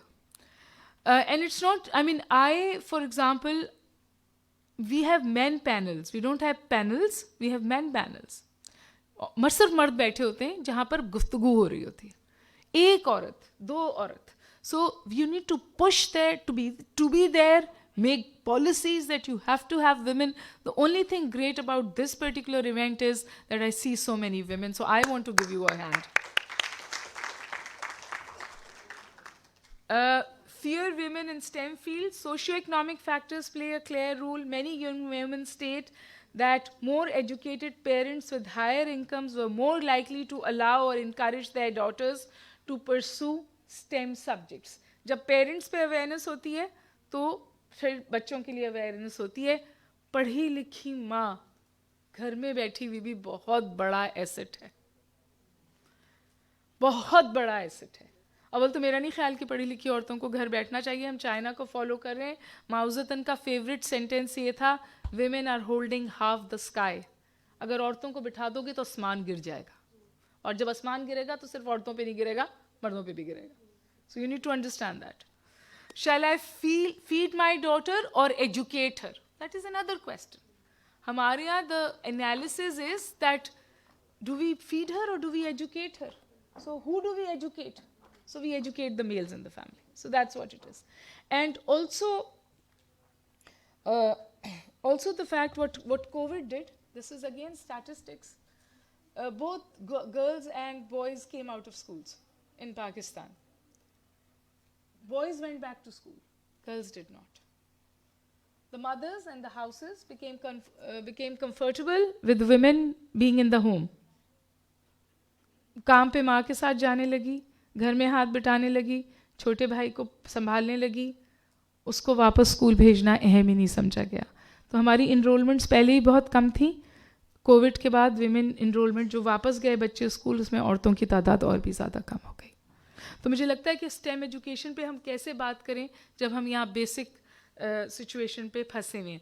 Another important factor is the notion of appropriate workplace and study environments. Engineering and other STEM related careers and subjects are associated with field work and long hours, both of which can be seen to be unacceptable for women in Pakistani society. Field work तो social sciences भी आप नहीं कर सकते उसके बगैर. और हमने जो हर काम करने की एक तो हक को इजाज़त बना दिया. तालीम तो हक है ना, इकोनॉमिक एम्पावरमेंट तो हक है ना, हमने क्यों उस हक के साथ इजाज़त जोड़ दी. मैं कभी कभी कहती हूँ कितनी अच्छी औरत होगी वो जो सांस भी पूछ के लेती हो. मैं सांस ले लूँ. The Pakistan Medical and Dental Council has indicated that 50% of female medical graduates never work following their studies. 50% औरतें डॉक्टर बनकर काम नहीं करती. एक ऐसे मुल्क में जहाँ शदीद तरीन कमी है डॉक्टर्स की, शदीद तरीन कमी है. हम पैरेलल मेडिकल, इंडिया ने और चाइना ने डॉक्टर्स की कमी पूरी करने के लिए पैरेलल मेडिकल पैराडाइम्स को अहमियत दी है, उनको ऊपर लाए हैं. जो आप बात कर रही थी वहाँ स्टेट लेवल पर एक कॉन्शियस एफर्ट थी कि जितने डॉक्टर्स चाहिए उतने हम प्रोड्यूस नहीं कर रहे, तो जो पैरेलल ऑप्शंस हैं उनको स्ट्रेंथन करके ऊपर ले आए जाए. This is true for India also, this is true for China also. लेकिन हमारे यहाँ तो जो डॉक्टर्स बनती हैं वो भी 50% काम नहीं करती. 70% of medical students are women. Only 23% of registered doctors are women. काम नहीं कर रही है ना, they're home. According to a recent World Economic Forum report, the share of women in computer and mathematical jobs is 23% and a mere 11% in architecture and engineering jobs. This is even worse in Pakistan, where women hold only 4.9% of engineering supervisory roles. तो पहले glass ceiling तोड़ें, पहले pink ceiling तोड़ें, फिर glass ceiling तोड़ें, पहुंच ही नहीं पाते ऊपर. In energy transmission and distribution, only 3% of engineers are females. ये थोड़ा सा breakdown है, which I will not spend a lot of time. लेकिन आप अगर आप देखें तो जो comparisons हैं, for example, engineering and technology, women are 21%, men are 79%. So the gaps are glaring. And then finally, जो मेरे लिए हमेशा बहुत important factor होता है, मैं जब भी कोई strategy बनाती हूँ, that is the financial sustainability. Where is the money? Put your money in your mouth. जो आप बातें कर रहे हैं, उसके लिए मुझे बताएं कि cost कहाँ से आएगी? Because we all do some very nice talks, you know. So whenever I'm in a conversation with my team, or if I'm in a conversation with anybody who wants to come and say, हम आपके लिए आप कहना ये करना चाहते हैं, मैं कहती हूँ, put the money where your words are, because that's what I need to take it forward.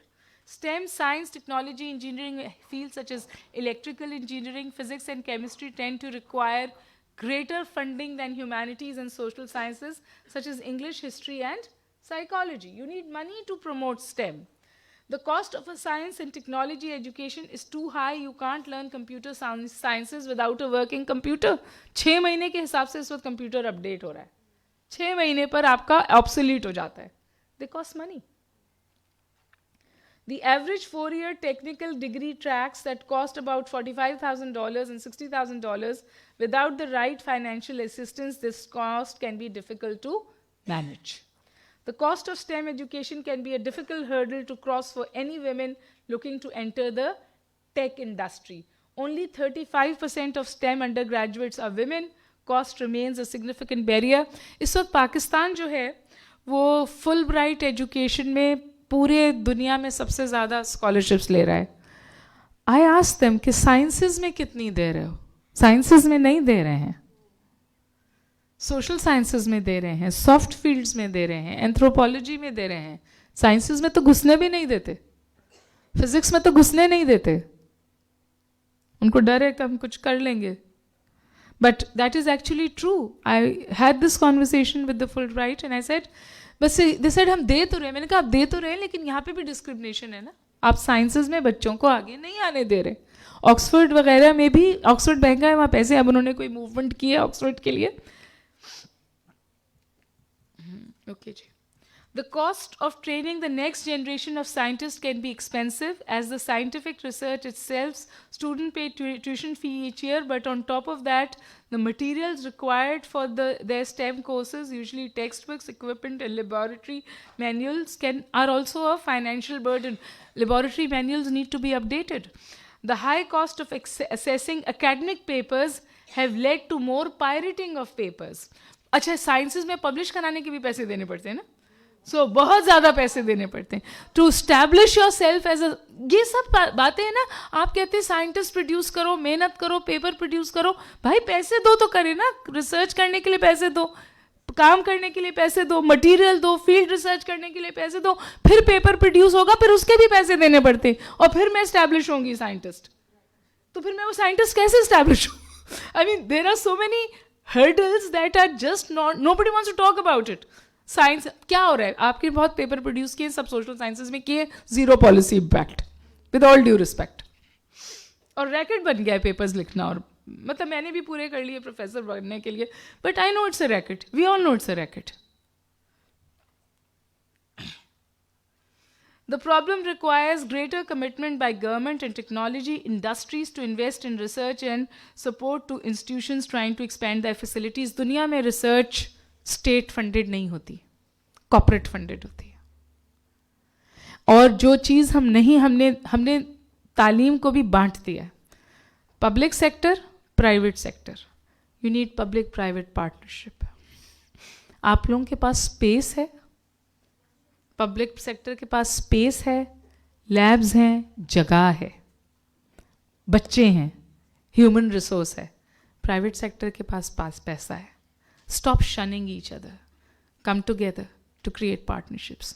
create partnerships with the corporate, create partnerships with the private sector. That is the only way forward. State के पास पैसा नहीं है. अभी आप मेरी आपकी pension देने के लिए भी पैसा नहीं है. जो पेंशन के करीब है उनको सोचना चाहिए, मैं सोचती हूँ.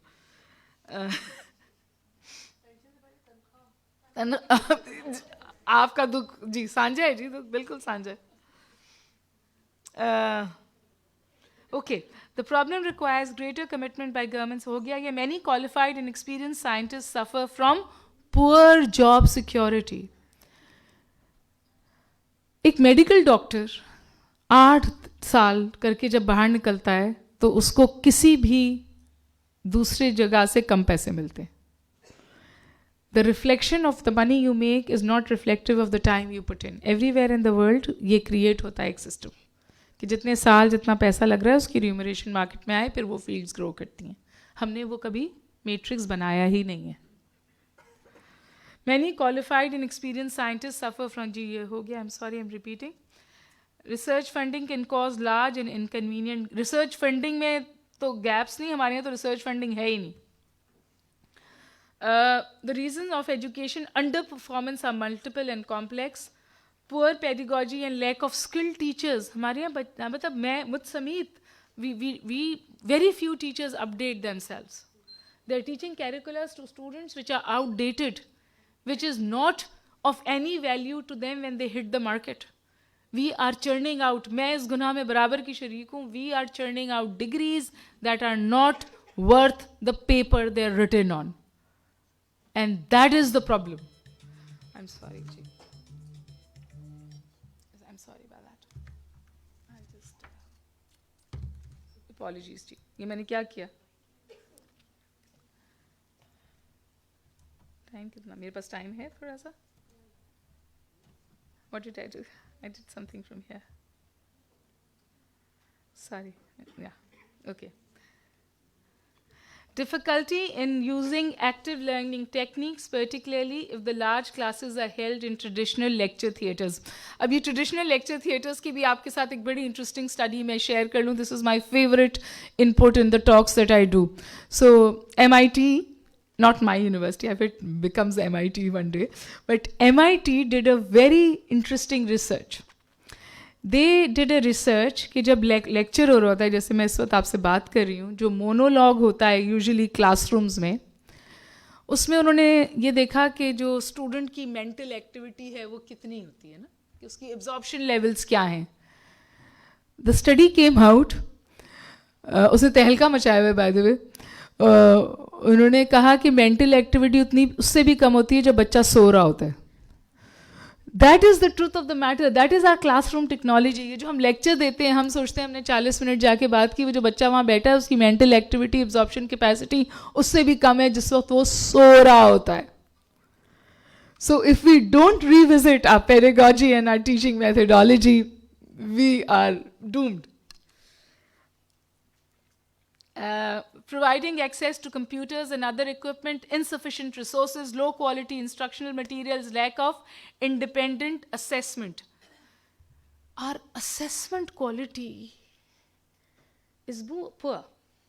और उसकी वजह है, आप एक औरत को, एक मर्द को 100 पर्चे दे देते हैं असेस करने के लिए, 150 पर्चे दे देते हैं असेस करने के लिए. अब ये भी कह देते हैं कि 10 दिन में असेस करके दे दो वरना फाइन लगेगा. ये सब कुछ होता है. कैसे हो सकती है assessment? You need to change assessment methodologies. You need to, if you're not assessing, you're not giving feedback.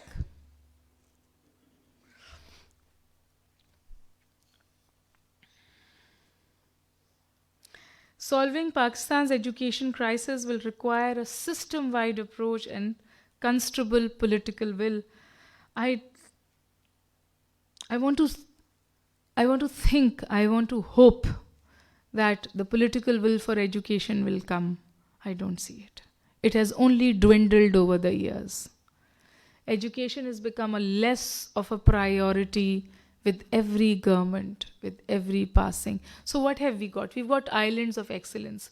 हमारा जो country का elite capture है, इनके बच्चे तो यहाँ के बहुत महंगे स्कूलों में पढ़ते हैं और फिर बाहर चले जाते हैं.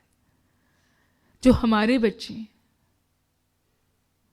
उनके लिए हमने कोई सोच नहीं रखी।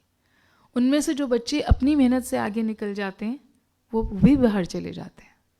सो 2020 और 2021 में लाखों बच्चा बिलखसूस स्टेम का पाकिस्तान से बाहर चला गया, बिलखसूस 20 और 21 में।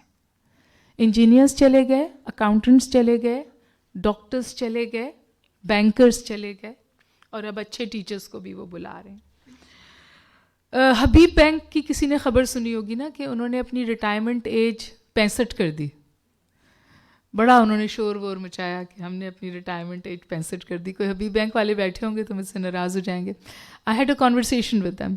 आई सेड ये क्या किया आपने, हमारी इतनी यंग पॉपुलेशन है, आपने उम्र 65 कर दी, तो ये अगले बाहर निकलेंगे तो अगले आएंगे ना। So what are you doing, this is not, हमारी जैसी डेमोग्राफी में ये अच्छा फैसला नहीं है। कहती है बीबी अच्छा फैसला बुरा फैसला है, काम करने वाले ही नहीं है मार्केट में। All bankers have gone abroad, चला गया है अकाउंटेंट, चला गया है ट्रेजरर, मुल्क में अवेलेबल नहीं है। We had to continue with the existing force. That is the brain drain we are suffering from. अव्वल तो है नहीं, जो है वो यहाँ नहीं है। और देखिए मेरा दिल चाह रहा है मैं ये बातें करूँ, शायद आपके सब्जेक्ट से इतनी जुड़ी हुई ना हो, but you know what has happened to Afghanistan. I go to Afghanistan every year till the Taliban came. Now they don't want me. I don't cover my head, so they don't want me to come to Afghanistan. Afghanistan में इस वक्त 96% लोग below poverty line है। किसी भी मुल्क में ये होना अचंभे की बात है, क्योंकि उनके सारे पढ़े लिखे लोग बाहर चले गए।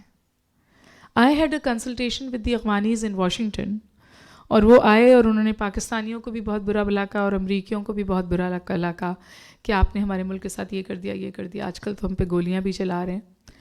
And then the Americans turned around and they said कि आप मुझे कह रहे हैं, पाकिस्तान को कह रहे हैं ये करो और अमेरिका को कह रहे हैं ये करो, आप सब लोग तो वहाँ में, आप में से कौन वहाँ वापस जाने को तैयार है?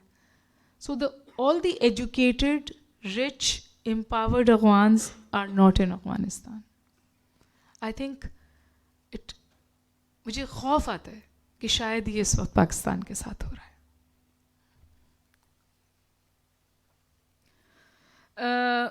Solving, okay ji, I will not take more time.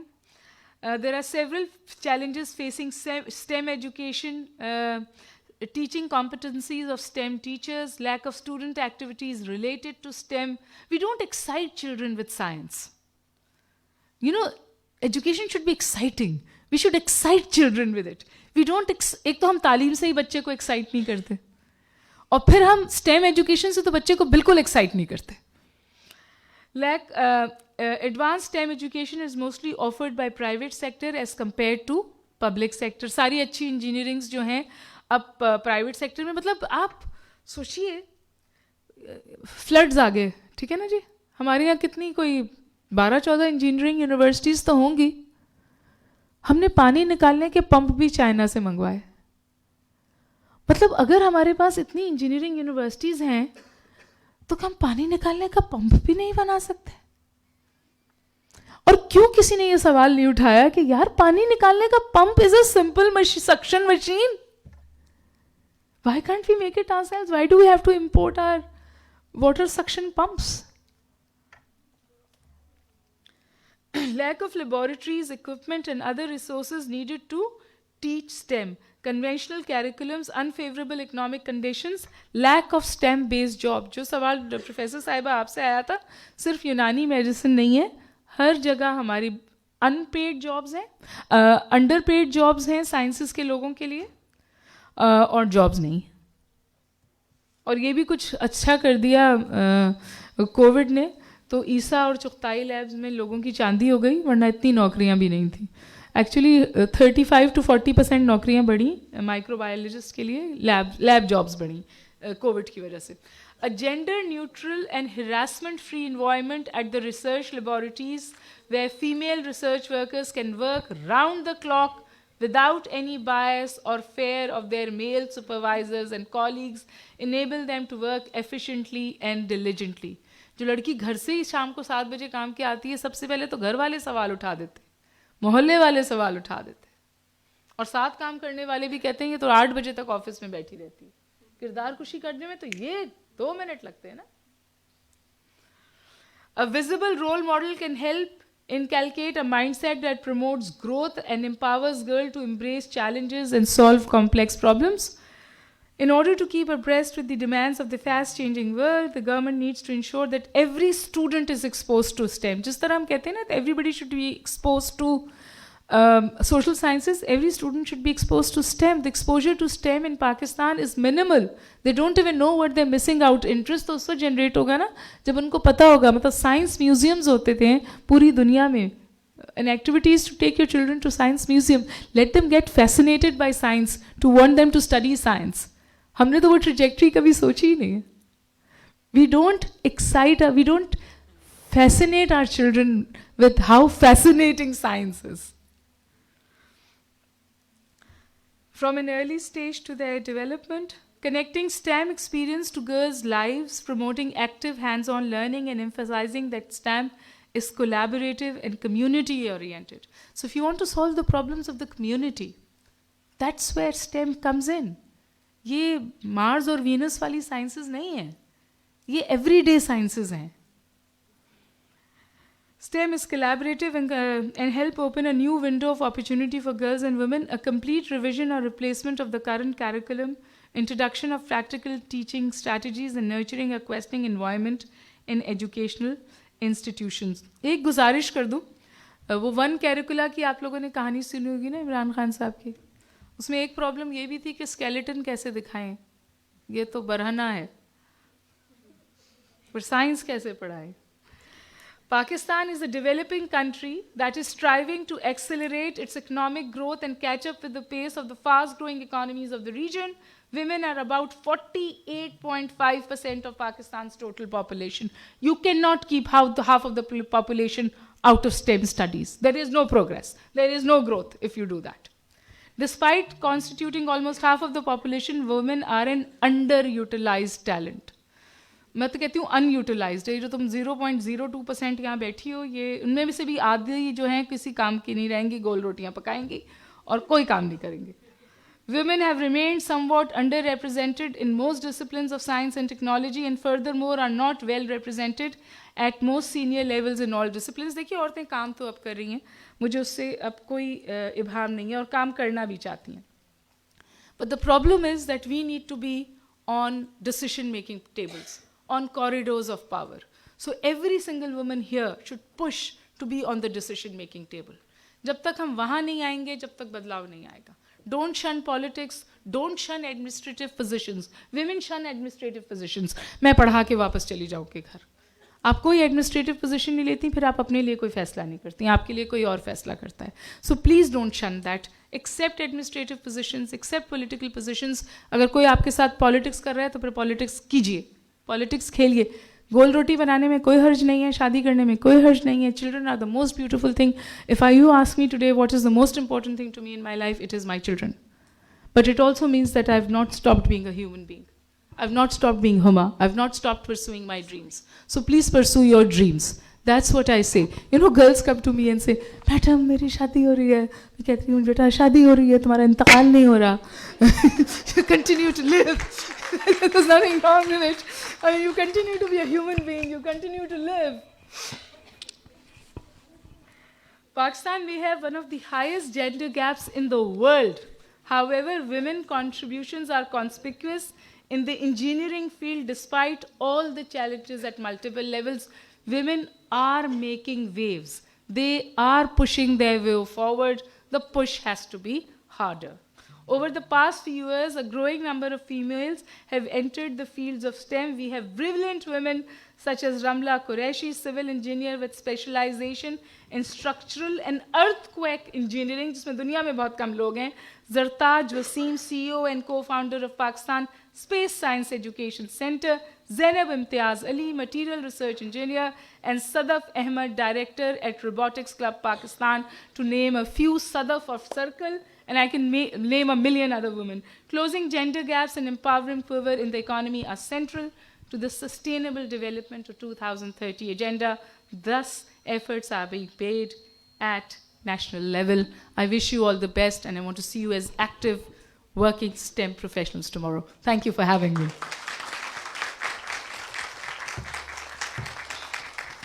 I'll be very happy to answer questions.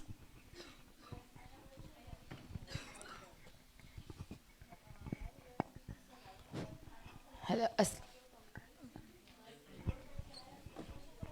Excuse me.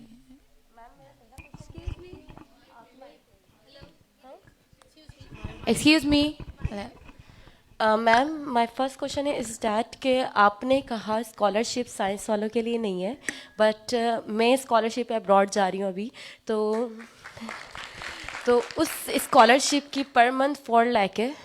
ऐसा मुझे 3 कंट्री दिए गए थे, अरब और फिर मुझे कतर दिया गया, एक जर्मनी। मैंने सऊदी अरब को चुना मैम क्योंकि मैं चाहती थी कि मैं हज उम्रा भी करती रहूँ साथ साथ जब मुझे टाइम मिले। तो साइंस वालों के लिए इतनी अच्छी अपॉर्चुनिटीज़ हैं मैम स्कॉलरशिप पर, ऐसा मैं रिसर्च वर्क के लिए जा रही हूँ वहाँ पर, तो मैंने काफ़ी बहुत उम्दा बात है, मैं आपके लिए बहुत खुश हूँ। लेकिन मुझे ये पता है कि बहुत सारी अपॉर्चुनिटीज़, और ये मैं आपको स्टैट्स की बता रही हूँ, ज़ाया हो जाती हैं क्योंकि हमारी बच्चियों को प्रपोजल्स लिखने नहीं आते, रिसर्च प्रोजेक्ट बनाना नहीं आता। तो I think we should need to introduce that in our curricula, how to write a research proposal, how to write a research project. मैं तो गुजारिश करूँगी डॉक्टर साहिबा से, प्रोफेसर साहिबा से, यहाँ के अगर हम आई एम श्योर पढ़ाते होंगे, रिसर्च मैथडोलॉजी अब हमने इंट्रोड्यूस की है, रिसर्च मैथडोलॉजी नहीं पढ़ाई जाती थी। देखिए रिसर्च ग्रांट्स तो हैं और हमारे पास एक क़ुव्वत है, डिस्काउंट कर देते हैं, विच इज़ यंग पॉपुलेशन। तो अपॉर्चुनिटी है, एक तो जितने नंबर्स हैं उसके हिसाब से बेटा कम है, और दूसरी बात ये कि हमारे यहाँ पे हर बच्ची को मिल सकता है वो। तो तुम जाने से पहले कम से कम 4 लोगों को तो सिखाओ ना कि रिसर्च प्रपोजल कैसे लिखते। मुझे लगता है कि ये सारी क्वालिटीज़ एक टीचर ही स्टूडेंट में पैदा करता है। मैं सुबह 7 बजे आती हूँ, शाम 6 बजे जाती हूँ। मैंने 6 महीने में एक आर्टिकल लिखा जो ये UAE के रिव्यू में भी चला गया, अभी देखिए उसको रिस्पॉन्स क्या आता है। तो इसमें इतना फोकस करना पड़ा, फिर मैं जाके घर के काम भी करती थी, ऐसे नहीं था कि मैं नहीं करती थी। तो हर चीज़ को मेंटेन करना पड़ता है। यकीन माने ये टीचर हाँ, लेकिन ये कोई फ़ख्र की बात नहीं है ना। अगर तुम थक के घर जाती थी नहीं, तो तुम्हें होना चाहिए। देखो this is what we are doing, we are not super women, most of us want to become super women. अगर आपने किसी दिन 8 घंटे काम किया है और घर जाके बाजार से खाना मंगा लिया है तो छत नहीं गिरेगी, बाजार से रोटी मंगा लेंगे आसमान नहीं टूटेगा। Ma'am so you know the women उनका फिर बर्न आउट हो जाता है, वो 10, 12, 15 साल इस स्पेस पे काम करती हैं और उसके बाद this suffer burn outs are real. So give yourself space, you're a human being. 8 घंटे ऑफिस में काम कर 4 घंटे घर में अगर काम करती हो तो अपने साथ जुल्म करती हो। घर वालों से कहो मदद करें। मैं घर का कोई काम ही नहीं करती, लेकिन मैं थोड़ा सा एक्टिव होने के लिए थोड़े बहुत तो काम कर लूँ ना। Okay, I'll thank you, congratulations, I'm very happy for you. Let's have another question. लेकिन मैं आपको ये कहना चाहूँ मैम, बर्डन नहीं होता। आप यकीन मान, जब आप ऑफिस से बाहर निकलते हैं आपको घर का काम करना चाहिए, आपका माइंड फ्रेश होता है। मैं तुम बहुत अच्छी हो, मैं बिल्कुल नहीं करना चाहती। मैं तो सच बता रही हूँ, मैं बहुत ऐसे बहाने ढूंढती हूँ कि कोई काम बेटा, हो। give somebody else a chance. Okay. Please. Thank you. Yes. Okay. Somebody has a question here. Over here. We have a question over here. Yes. Assalamu alaikum, ma'am. Actually, right now I'm doing MPhil from NAD University, and I have attended many conferences in my few past years. मैंने हमेशा देखा है कि हमेशा conferences में लोग issues के बारे में, रीजंस के बारे में बात करते हैं, that Pakistan is facing this issue, students are facing this issues, but no one talks about the opportunities, no one talks about the reasons कि हम कैसे आगे, मतलब कोई भी बात नहीं करता कि हमारे पास ऑप्शंस क्या क्या हैं। Everyone talk about the reasons, परेशानियाँ, नामुमकिनात, ये बातें हो रही हैं, but there is no one. Okay, there's a lot of pessimism, and the pessimism is for good reason. But the fact that we bring these problems to young minds like you, yes, is where options will happen. Yes, ma'am. Whereas, for example, I talked about public-private partnerships. Private, इस वक्त जो आपकी including Karachi university की financial हाल है, उसमें कहीं कोई sustainability नहीं है। आप कब तक मांग तांग के तनख्वाहें देते रहेंगे, कब तक क्लासेस बंद करेंगे, फिर तनख्वाह आएगी, फिर क्लासेस बंद करेंगे, फिर तनख्वाह आएगी। This is not a sustainable model. और अगर तनख्वाह ही नहीं आ रही तो उसके बाद आप मुझे बताइए कि दीगर चीज़ तो, so it is a very pessimistic situation. But what are the way forward? I think the way forward is you people. Yes, ma'am. That is the way forward. The way forward is the girl who's acquired the scholarship for herself. The way forward is you. That's the way forward. Yes, ma'am. My reason is that I want to accommodate to all of the participants here who are here. मैं कहना चाहती हूँ कि अब जो conferences हो ना, we have to talk about the solutions. The way forward and solution oriented. I completely point taken. Any more questions? Yes. Good morning, Dr. Huma. Where are you? Here. Okay. Assalamu alaikum, Dr. Huma. This is Sumayya. I am a graduate from Zabist, Karachi. Over here, ma'am. Yes. My question is that, as you've mentioned, that a lot of students in the recent past, in 21 and 2022, have moved abroad. Yes. They've settled over there. So I want to know, first of all, you were brutally honest. I want to appreciate you for that. And it was an eye-opener for all of us sitting over here. I want to ask a question that how do we change that very mentality and mindset that we have sort of become enslaved to the Western society? We are so impressed and we are so attracted and fascinated by that society that we don't think that we have any good opportunities, golden opportunities in Pakistan. So considering that, do you think we are going towards making Pakistan a regressive state, a regressive country, rather than a progressive country? हम किस तरह से इस mindset से अपना Okay, so आपको निकालें? I want all of you to have a clear distinction in your head between westernization and globalization. Westernization is an option. Globalization is a compulsion. So दुनिया के तो साथ चलना है. क्या पहन के कंप्यूटर तो नहीं पूछता ना कि तुमने क्या पहना हुआ है. कंप्यूटर तो ये पूछता है कि तुम्हें काम क्या आता है. Can you operate me or not? So please don't confuse the two concepts. मैं हमेशा कहती हूँ कि जो टाइपिस्ट जो था वो कंप्यूटर ऑपरेटर बन गया, उसके पास नौकरी है, और जो कंप्यूटर ऑपरेटर नहीं बना वो सिटी कोर्ट के बाहर दरख्त के नीचे बैठा है. That is progression.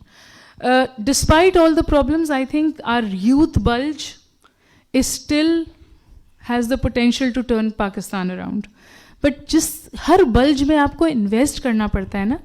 आप ये कह रहे हैं हमारा यूथ बल्ज है और फिर हम उन्हें पढ़ा. मैंने आपके सामने स्टैटिस्टिक्स रखी, इनमें से कोई भी चीज़ मैंने, and these are UNESCO statistics, जो ओरिजिनल स्टैटिस्टिक्स होंगी आप यकीन करें वो इससे ज़्यादा ख़राब है. If you look at the situation in interior Sindh, बेटा मेरे पास रोज़ बच्चे आते हैं, मैं उनकी परसेंटेज पूछती हूँ, 84%, 86%, और ना तो वो 2 जुमले लिख सकता है ना वो बात कर सकता है. और मैं उसको पूछती हूँ कि बेटा इतने नंबर कैसे आए. 2 बात के बाद कहता है मैडम खुली चिटिंग होती है ना. This is what he tells me in his interview. Punjab में जब कोई बच्चा फेल हो रहा होता है तो उससे कहते हैं जाओ सिंध में जाके इम्तहान पास करो. तो आप मुझसे कह रही हैं brutally honest. I am known for being brutally honest, क्योंकि जब तक हम आधा सच बोलते रहेंगे हम इश्यूज नहीं एड्रेस कर सकते. इस बच्ची की बात बिल्कुल सही है, लेकिन हम तो मसले को ही नहीं देख रहे ना. हम तो कह रहे हैं कि अगर तालीम किताबें रद्दी में भी मिल रही हैं तो उसका भी कोई मतलब, जो किताब पढ़ने के लिए आई है वो मनों के हिसाब से बिक रही है. एक टीवी पे खबर चलेगी और ख़त्म हो जाएगी. तो मेरा दिल चाहता है कि उम्मीद हो, मेरी उम्र ज़्यादा हो गई है पर तुम्हें उम्मीद नहीं छोड़नी चाहिए. Ma'am I have another question.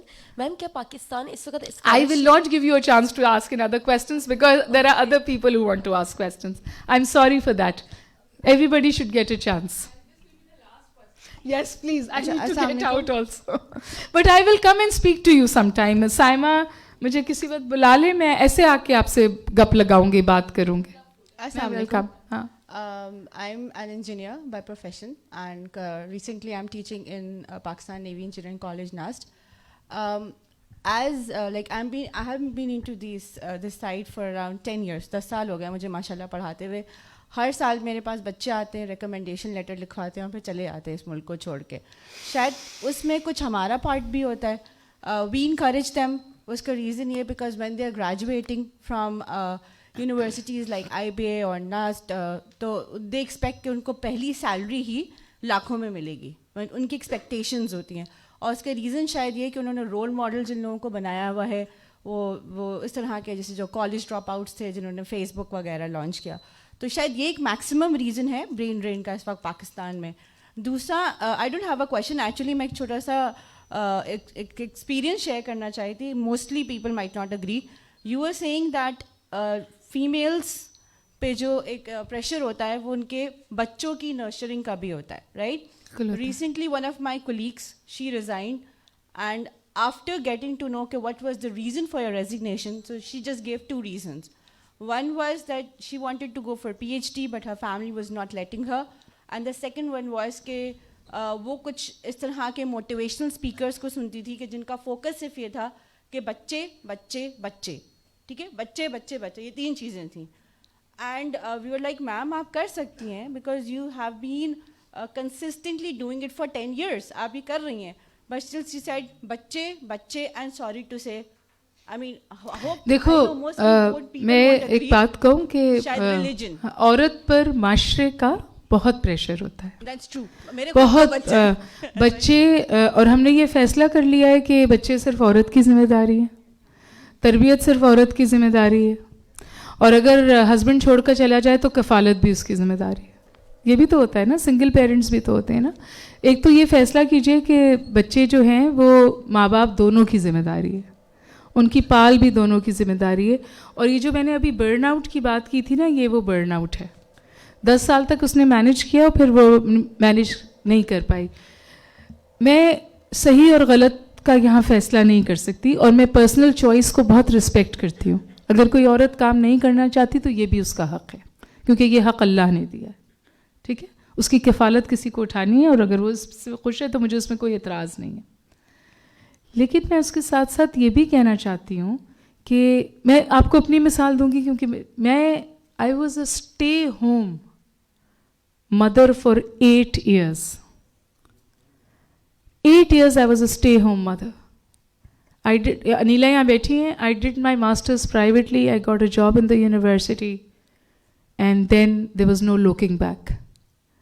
So there are always, अगर आप ब्रेक लेती हैं करियर से उसमें फ़र्क पड़ता है, लेकिन work from home, study, do something, find a way to do something, remain connected, that's important.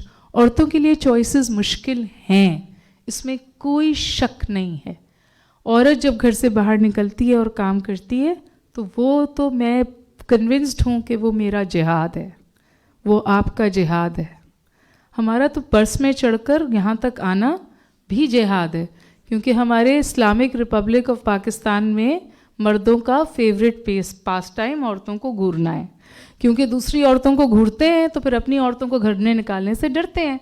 With all due respect to the man sitting here, that is the truth. हमारा pass time क्या है? बराबर से औरत गुजरे, पूरा घूरो ऊपर से लेकर नीचे तक.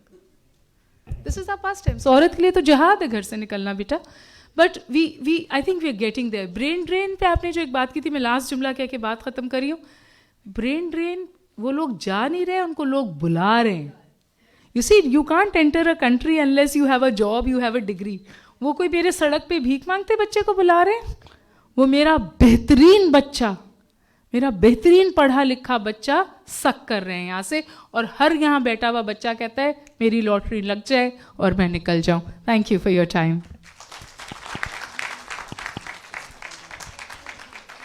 I'd request Professor Bina Siddique and Professor Aziz Fatma Hasnan to present the Shield of Honor to our respectable speaker.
Let's proceed for our first poster session, and we'll gather back at 12:15.